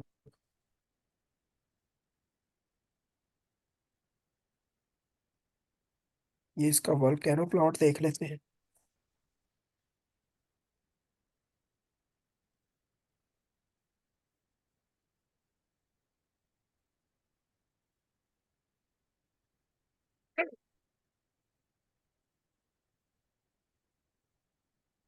ये आपके पास वोल्केनो प्लॉट है, जिसमें एक्स एक्सिस के लॉग ये log 2 फोल्ड चेंज है, और नेगेटिव log 10 p वैल्यू ये आपके पास वाई एक्सिस में है। ठीक है। और ये -log 10 p वैल्यू ये जितनी ज्यादा हाई होती है उतनी ज्यादा ये सिग्निफिकेंट होती है, ये मेक श्योर कर लें। ठीक है जी। क्योंकि ये इसको ये basically opposite to p value होती है। पी वैल्यू लेस हो तो -log 10 p वैल्यू ज्यादा होती है। इक्वल टू 0 हो तो ये तकरीबन ये मेरा ख्याल 100 के पास पास पहुंची होती है। आगे ये एमडी प्लॉट है, तो ये एमडी प्लॉट के बाद हम इस चैप्टर को क्लोज कर लेंगे।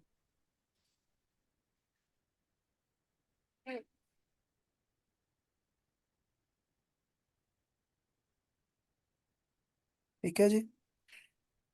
ये कुछ इसके विजुअल्स हैं, और ये बड़े रॉ से ग्राफ्स हैं। इनके आगे ये बॉर्डर्स और ये इनका ये सारा स्टाइल ये चेंज हो कुछ कोई राइटिंग का स्टाइल चेंज होता होता है। फिर ये बॉर्डर लाइन की विड्थ और ये सारी चीज़ें, ये बाद में इसको कॉस्मेटिक लुक्स, ये आर की लाइब्रेरीज हैं हमारे पास अवेलेबल ना, जिसमें एक बहुत ही यूँ कह लें कि यूजफुल लाइब्रेरी है ggplot2। उसके थ्रू फिर हम इसकी प्लॉटिंग को काफी ज्यादा इम्प्रूव करते होते हैं, ताकि ये रिसर्च आर्टिकल में पेस्ट करने के काबिल हो जाए। इवन कि हम ये जो जितने भी डाटा पॉइंट्स है ना, इनकी भी आगे यूं कहने की मॉडिफिकेशन की जाती होती है। राइट। तो ये था आज का ये डिफरेंशियल एक्सप्रेशन एनालिसिस। इसको आप खुद से प्रैक्टिस जरूर कीजिएगा। अगर आपके पास कोई आईडी ना हो चूज करने के लिए, तो बेशक ये मेरे वाला ही आईडी आप यूज कर सकते हैं। इसको आप नोट कर लें, तो इसी को ये आप अप्लाई कर सकते हैं अपने ये प्रैक्टिस के लिए।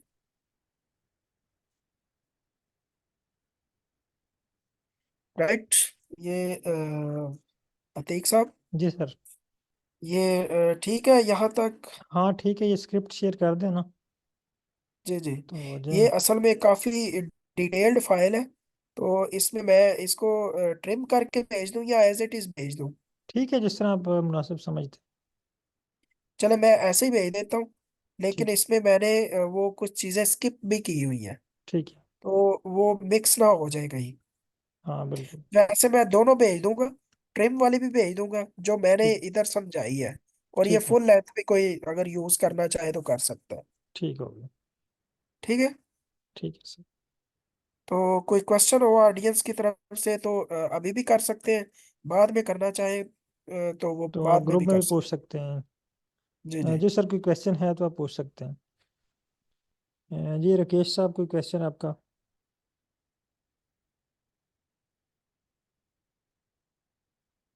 मैडम रुकैया, आपका क्वेश्चन? और अगर लेक्चर में बोरियत हुई है तो वो भी बता नहीं सकते नहीं हैं। सर, इंटरेस्टिंग था कि बहुत ज़्यादा अच्छा। चीज़ें इंफॉर्मेटिव थी।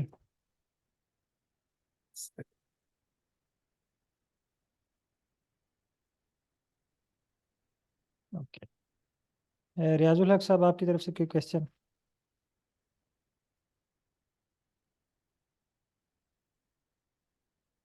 रुकेश साहब? देखिए क्वेश्चन लाजमी किया करें ये देखिए क्योंकि ना अभी डॉक्टर हाँ नज़ीर जी, साहब ने क्वेश्चन किए हैं, तो बहुत सारी इंफॉर्मेशन जो है वो शेयर हुई है। और डिस्कशन में लाजमी पार्टिसिपेट किया करें क्योंकि अकेले आप जी जी नज़ीर साहब कंफर्मेशन के लिए।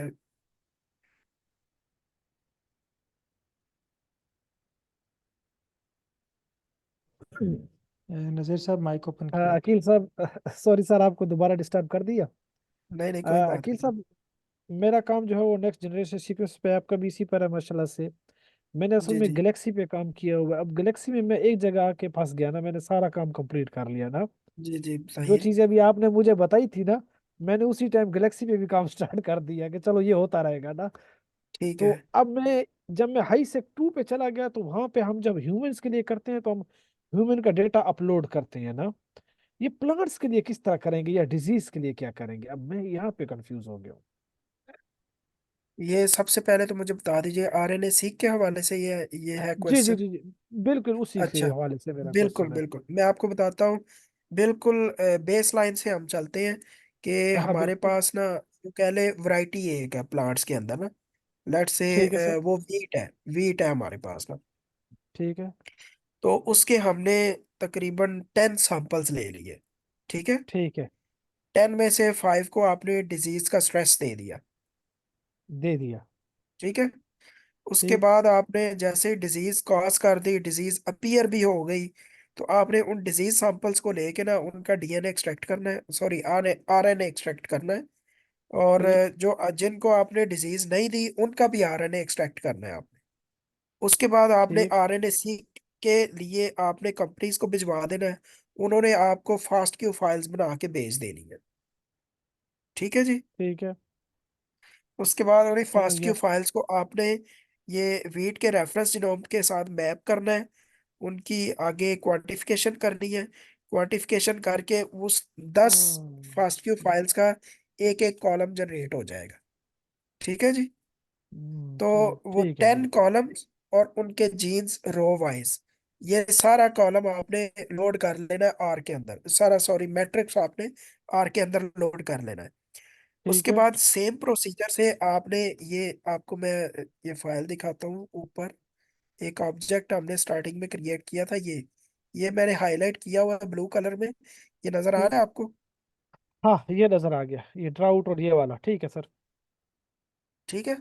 इसमें ड्राउट की जगह आप डिजीज लिख देंगे और कंट्रोल की जगह आप लिख देंगे नॉर्मल, या इवन का नॉर्मल। कंट्रोल भी रहने देंगे तो कोई मसला नहीं होगा। वो कोई फर्क ठीक नहीं है। हुआ, ठीक है। फॉर जी एग्जांपल जी। आपके पहले 5 जो सैंपल्स हैं वो आपके कंट्रोल वाले हैं, तो यहाँ पे आप ठीक। कंट्रोल कंट्रोल कंट्रोल फिल कर देंगे। आगे जो ठीक। 5 के सैंपल्स हैं वो आप उसको डिजीज वाले कंसिडर कर लेंगे। ठीक है जी। और यहाँ पे आपने ठीक क्लोज है। कर देना। ठीक है जी। अब ठीक है। ये जो पैरामीटर है ना, ये आपके डिफरेंशियल एक्सप्रेशन एनालिसिस की एक किस्म की रीढ़ की हड्डी है ये बहुत जरूरी हाँ है ये ठीक। ऑब्जेक्ट क्रिएट कर। ठीक। ठीक है जी। उसके बाद जैसे ये ऑब्जेक्ट क्रिएट हो जाए आपने इसको मॉडल कर लेना है ये ठीक है। एक्सप्रेशन डाटा के साथ मिला के। ठीक है जी। ओके। इसका मॉडल बना लेना है और उसको डिजाइन ऑब्जेक्ट में स्टोर कर देना है। स्टोर कर उसके लेना बाद है। इसके ऊपर आपने लीनियर मॉडल अप्लाई कर देना है इसी ठीक। डिजाइन के ऊपर और ये ठीक। एक्सप्रेशन डाटा के ऊपर। मेक श्योर यहाँ पे भी वही चीज यूज हो रही है, मॉडल जो ये हम। मॉडल मैट्रिक्स डिजाइन करते हुए और लीनियर मॉडलिंग के दौरान। जबकि यहाँ ठीक। पे ये ग्रुप यूज हो रहा है जो यहाँ पे आपने क्रिएट किया हुआ है, और ये ठीक। डिजाइन यहाँ पे यूज हो रहा है। ठीक है। बिल्कुल ठीक। इसको डॉक्टर साहब आप कोई 8-10 दफा इन 3 लाइंस की प्रैक्टिस करेंगे ना तो आपको हाँ हाँ। आधी चीजें क्लियर हो जाएगी। अच्छा ठीक है, चलिए थोड़ी सी ठीक है। वापस ये कंप्लीट तीन कर। लाइनें आप ना यूं कह लें कि इसकी पिक्चर खींच के रख लें आप। अच्छा ठीक। एक, दो, तीन, ठीक। ठीक है।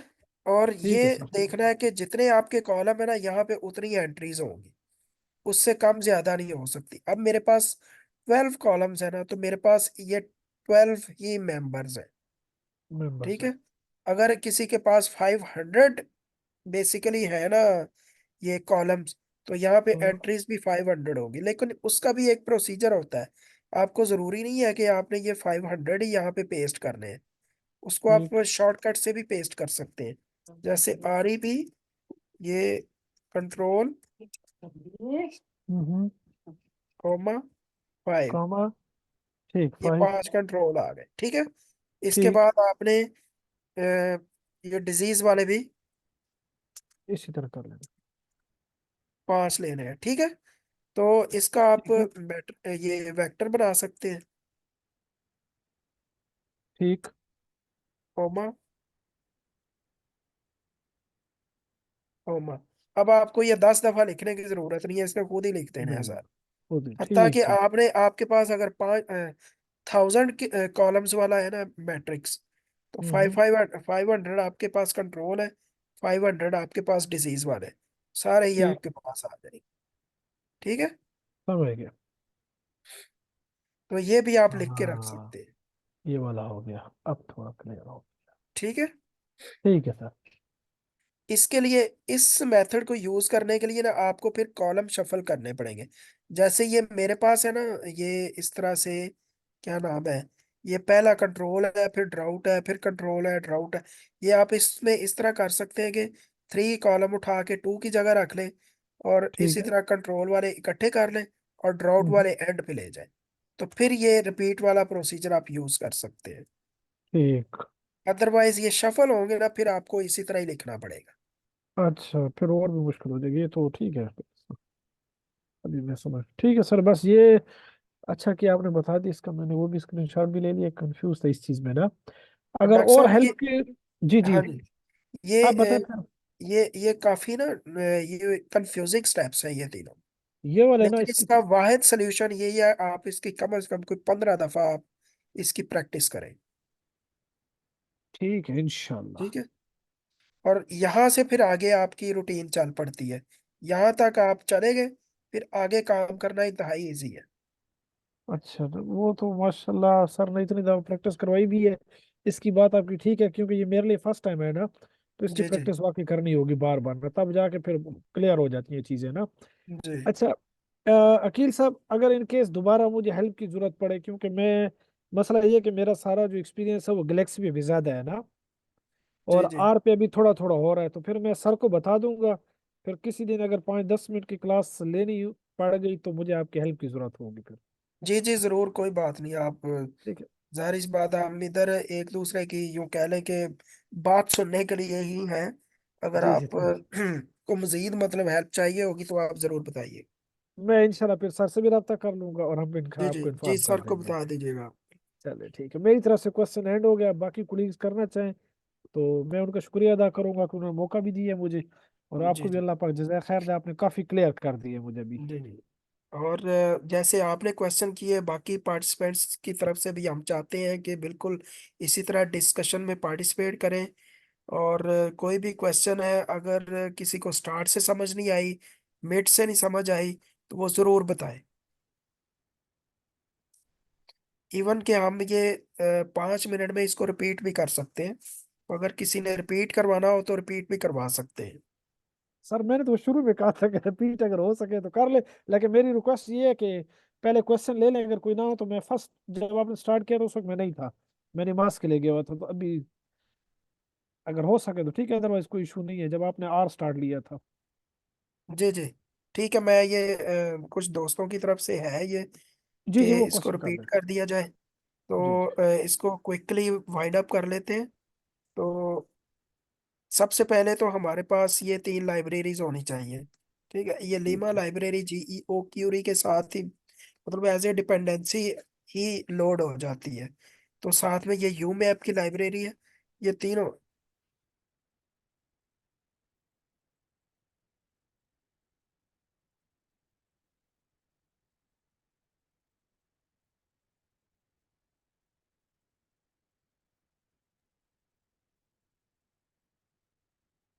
आवाज आई थिंक उनका माइक तो नहीं म्यूट हो गया। चेक कर लो, शायद कोई माइक म्यूट हो गया सबका। माइक सर का म्यूट हुआ।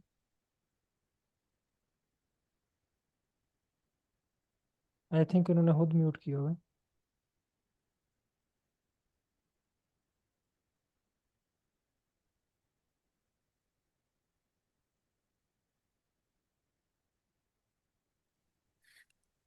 अगर आपके पास ये लाइब्रेरीज नहीं है तो आप इसको बायोसी मैनेजर से इंस्टॉल कर सकते हैं। ठीक है जी। अगर ठीक। आपके पास बायो कंडक्टर नहीं है तो इसके लिए भी एक ये स्टार्टिंग का स्टेप है कि पहले बायो कंडक्टर लें। बायो कंडक्टर के बाद आप ये तीनों लाइब्रेरीज लें, फिर आप आगे काम कर सकते हैं इसके अंदर। ठीक है जी। ये सारा ये स्टार्टिंग का प्रोसीजर है। ये ठीक है। लाइब्रेरीज आपके पास आ गई तो फर्स्ट ऑफ ऑल आपके पास एक्सप्रेशन डेटा सेट होना चाहिए जिसके ऊपर आपने डिफरेंशियल एक्सप्रेशन एनालिसिस करना। राइट।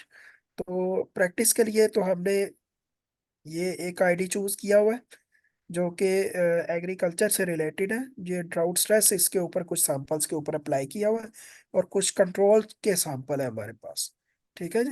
रिसर्च में हम इस तरह करते हैं कि मल्टीपल सैंपल्स के ऊपर टेस्ट लगाते हैं और उसके अंदर जो भी हमारे पास फैक्टर्स वेरिएबल आते हैं अक्रॉस द स्टडीज कंडीशन उनको हम फिर आगे स्क्रीन आउट करके फर्दर विजुलाइज कर लेते हैं या उनको रिपोर्ट करते हैं कि जी ये हमारी रिसर्च की फाइंडिंग है।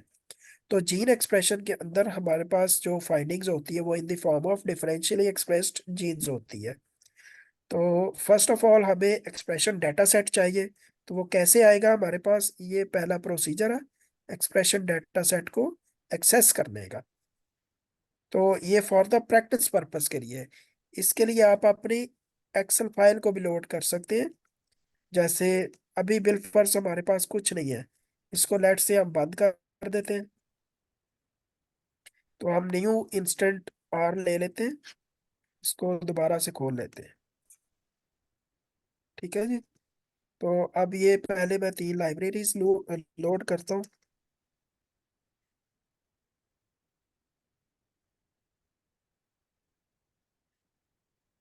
इसके बाद ये हमारे पास अगर आपने ऑनलाइन डाटा सेट नहीं लेना, आपका अपना डाटा सेट है, तो उसको कैसे आप लोड कर सकते हैं। ये फॉर एग्जांपल मेरे पास ये डेस्कटॉप पे ये एक्सप्रेशन फाइल पड़ी हुई है। ये तकरीबन हर रिसर्चर के पास होती है, जो भी एक्सप्रेशन के ऊपर काम करता है वो सबके पास ये एक्सप्रेशन की फाइल होती है। तो इसको हम डायरेक्टली आर के अंदर लोड कर लेते हैं।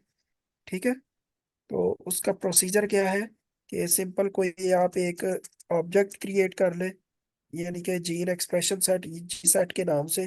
तो एक प्रोसीजर है फाइल को लोड करने का, read.csv। इसको भी नोट करके रख लीजिएगा। तो इसकी पहले आप देखें कि ये पड़ी कहाँ पे है फाइल ना। इसकी प्रॉपर्टीज में जाए, ये इसका एड्रेस पड़ा लिखा हुआ है। ठीक है जी। इसको आप कॉपी कर लें, ये यहाँ पे पेस्ट कर लें। आगे आपने उसका नाम लिखना है expression.csv और मेक श्योर ये आपने स्लैशेस की डायरेक्शन भी चेंज करनी है। एंटर कर दें, सारी फाइल लोड हो जाएगी जी सेट के अंदर। इसको आप फर्दर क्या कर सकते हैं, इसका हेडर पोर्शन चेक कर सकते हैं कि ये क्या है इसके अंदर। और सेकंड थिंग जो आपने मेक श्योर करनी है कि ये न्यूमेरिक टाइप होना चाहिए। ये जो आपका ऑब्जेक्ट है ये न्यूमेरिक होना चाहिए। यहाँ पे आपको क्लियरली नजर आ रहा है आपका ये जो पहला कॉलम है इसमें जीन आईडीज है और ये करेक्टर टाइप के है। इसको आप आर के थ्रू भी चेक कर सकते हैं कि इसकी टाइप क्या है। यहाँ आप देख रहे हैं सारे कॉलम तमाम सैंपल्स आपके न्यूमेरिक टाइप के हैं, लेकिन पहला कॉलम जो है ये आपका करेक्टर टाइप का है। तो एज इट इज आप इसके ऊपर एनालिसिस लगाएंगे ना तो आपके पास एरर आ जाएगा। ठीक है जी। तो इसको आप को फिक्स करना है। इसकी रो नेम जो है वो आपके जीन आईडीज बना देते हैं। जी सेट कह रहा है कि जी सेट के रो नेम जो है इसका पहला कॉलम बना दो, तो इसमें जी सेट लिखेंगे। इसका फर्स्ट कॉलम एक्सेस करने का तरीका ये है कि इसकी ब्रैकेट के अंदर कोमा के बाद आप नंबर लिखते हैं उस कॉलम का। ये इसके रो नेम्स बन गए। इसके बाद इस कॉलम को आप डिलीट करना चाहते हैं, तो जो कि आपने करना भी है, नहीं करेंगे तो एरर आएगा आपके पास ना। तो ये इसका डिलीट हो गया। अब इसका हेड चेक करें तो ये पहला कॉलम जो है वो रो नेम बन चुका है और कॉलम डिलीट हो चुका हुआ है। ये यहाँ पे देखें आप, रो नेम जी सेट फर्स्ट कॉलम। ठीक है जी, पहला कॉलम जो था वो रो नेम बन गया। नेक्स्ट में क्या किया, जी सेट के अंदर से ये फर्स्ट कॉलम माइनस कर दो, तो वो ऑब्जेक्ट में जी सेट का फर्स्ट कॉलम माइनस होके वो दोबारा मॉडिफाइड जी सेट हमारे पास आ गए। तो इसको हमने शो किया, तो ये चीज हमारे पास शो हो गई। ठीक है जी। अब ये हमारे पास अब दोबारा इसका चेक कर लेते हैं स्ट्रक्चर। अब ये सारा न्यूमेरिक टाइप है, कोई करेक्टर टाइप की चीज नहीं है इसके अंदर। अब इसके अंदर हम डिफरेंशियल एक्सप्रेशन एनालिसिस के टूल अप्लाई कर सकते हैं। तो फर्स्ट स्टेप जो होता है वो हमने ग्रुपिंग क्रिएट करनी होती है, कंट्रोल स्ट्रेस कंट्रोल ड्राउट के सैंपल कौन कौन से हैं। ठीक है जी, सॉरी।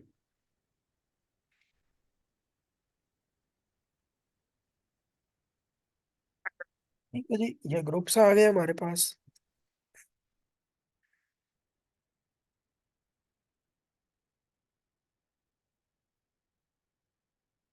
नेक्स्ट हमने क्या करना है, ये डिजाइन क्रिएट करना है with the help of this group object and G set.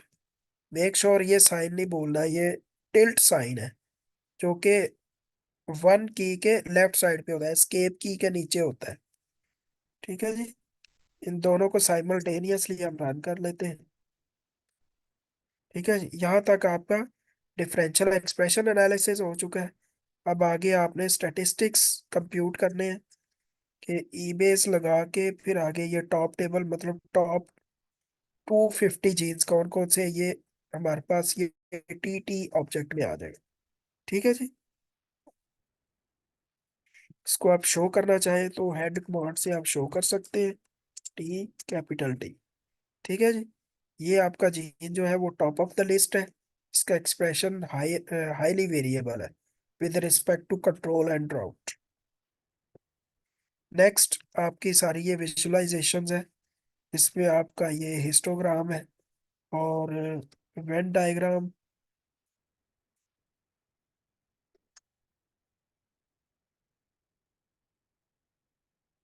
ठीक है जी, ये 49 आपके डिफरेंशियली एक्सप्रेस्ड जीन्स है, जबकि ये बाकी जो जीन्स है आपके पास ये तकरीबन 61 to 41, ये आपके पास नॉन सिग्निफिकेंट जीन्स है।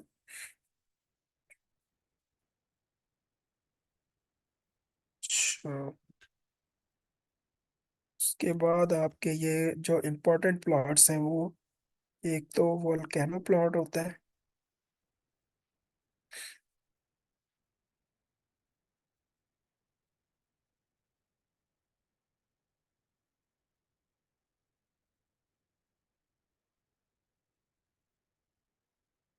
ये आपके पास वोल्केनो प्लॉट आ गया, और ये आगे MD plot.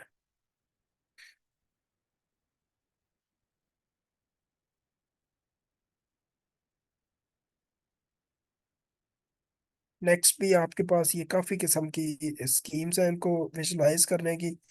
Q map plot है, फिर ये बॉक्स प्लॉट है, मतलब जो मर्जी आप प्लॉट करते जाएं। एक वो जो आपके यूं कह लें कि बैकबोन है ना इस एक्सपेरिमेंट की, वो ये 3 लाइंस है जिसमें डिफरेंशियल एक्सप्रेशन एनालिसिस आपका होता है। ठीक है, बाकी सारी आगे विजुअल स्कीम्स है। तो यहाँ तक हम इस टॉपिक को यूं कह लें कि फिनिश करते हैं। होप सो आपने काफी कुछ लर्न किया होगा। तो मजीद अगर आप लोगों ने कोई पूछना हो तो आप डॉक्टर साहब से कांटेक्ट कर सकते हैं, फिर उसको डिस्कस कर लेंगे। बहुत शुक्रिया डॉक्टर साहब। अच्छा सर, काइंडली नेक्स्ट टॉपिक क्या था आपका, वो भी थोड़ा सा इंट्रोड्यूस करवा दीजिएगा कि कल की जो क्लास है उसमें ये एक्सप्रेशन के बारे में क्या चीज़ सीखेंगे? जी, नेक्स्ट टॉपिक में हम इंशाल्लाह इसकी जो क्वांटिफिकेशन है ना, वो हम इसको डिस्कस करेंगे। क्योंकि अभी तो हमने डायरेक्टली वो ये एक्सप्रेशन डाटा लिया है, लेकिन यहाँ तक पहुँचना कैसे है वो हम इंशाल्लाह नेक्स्ट टॉपिक में डिस्कस करेंगे। क्योंकि मोस्टली जब हम आरएनए सीक का डाटा हमारे पास आता है, वो रॉ फास्ट फाइल की फॉर्मेट में आता है। बिल्कुल सर। उस रॉ फास्ट फाइल को आपने क्वांटिफाइड यानी कि क्वांटिफिकेशन तक कैसे लेके आना है, वो चीज़ इंशाल्लाह ताला कल हम या तो स्ट्रिंग टाई से ट्राई करेंगे या फिर आर के थ्रू ही इंशाल्लाह हम ट्राई करेंगे। Okay sir. बहुत शुक्रिया डॉक्टर अकील साहब एंड बाकी तमाम पार्टिसिपेंट का। तो इंशाल्लाह कल की क्लास में हम जो है वो नेक्स्ट जो चीज़ें हैं वो क्लियर करेंगे। तो तब तक अगर आपके कोई क्वेश्चन हुए तो आप व्हाट्सएप ग्रुप में भी पूछ सकते हैं, व्हाट्सएप कर सकते हैं, कॉल कर सकते हैं। तो वो मैं क्वेश्चन आपके डॉक्टर साहब तक पहुंचा दूंगा। तो इंशाल्लाह आपको कल उनके आंसर भी मिल जाएंगे। बहुत शुक्रिया डॉक्टर साहब। Okay sir, thank you. Okay sir, अल्लाह हाफिज़। अल्लाह हाफिज।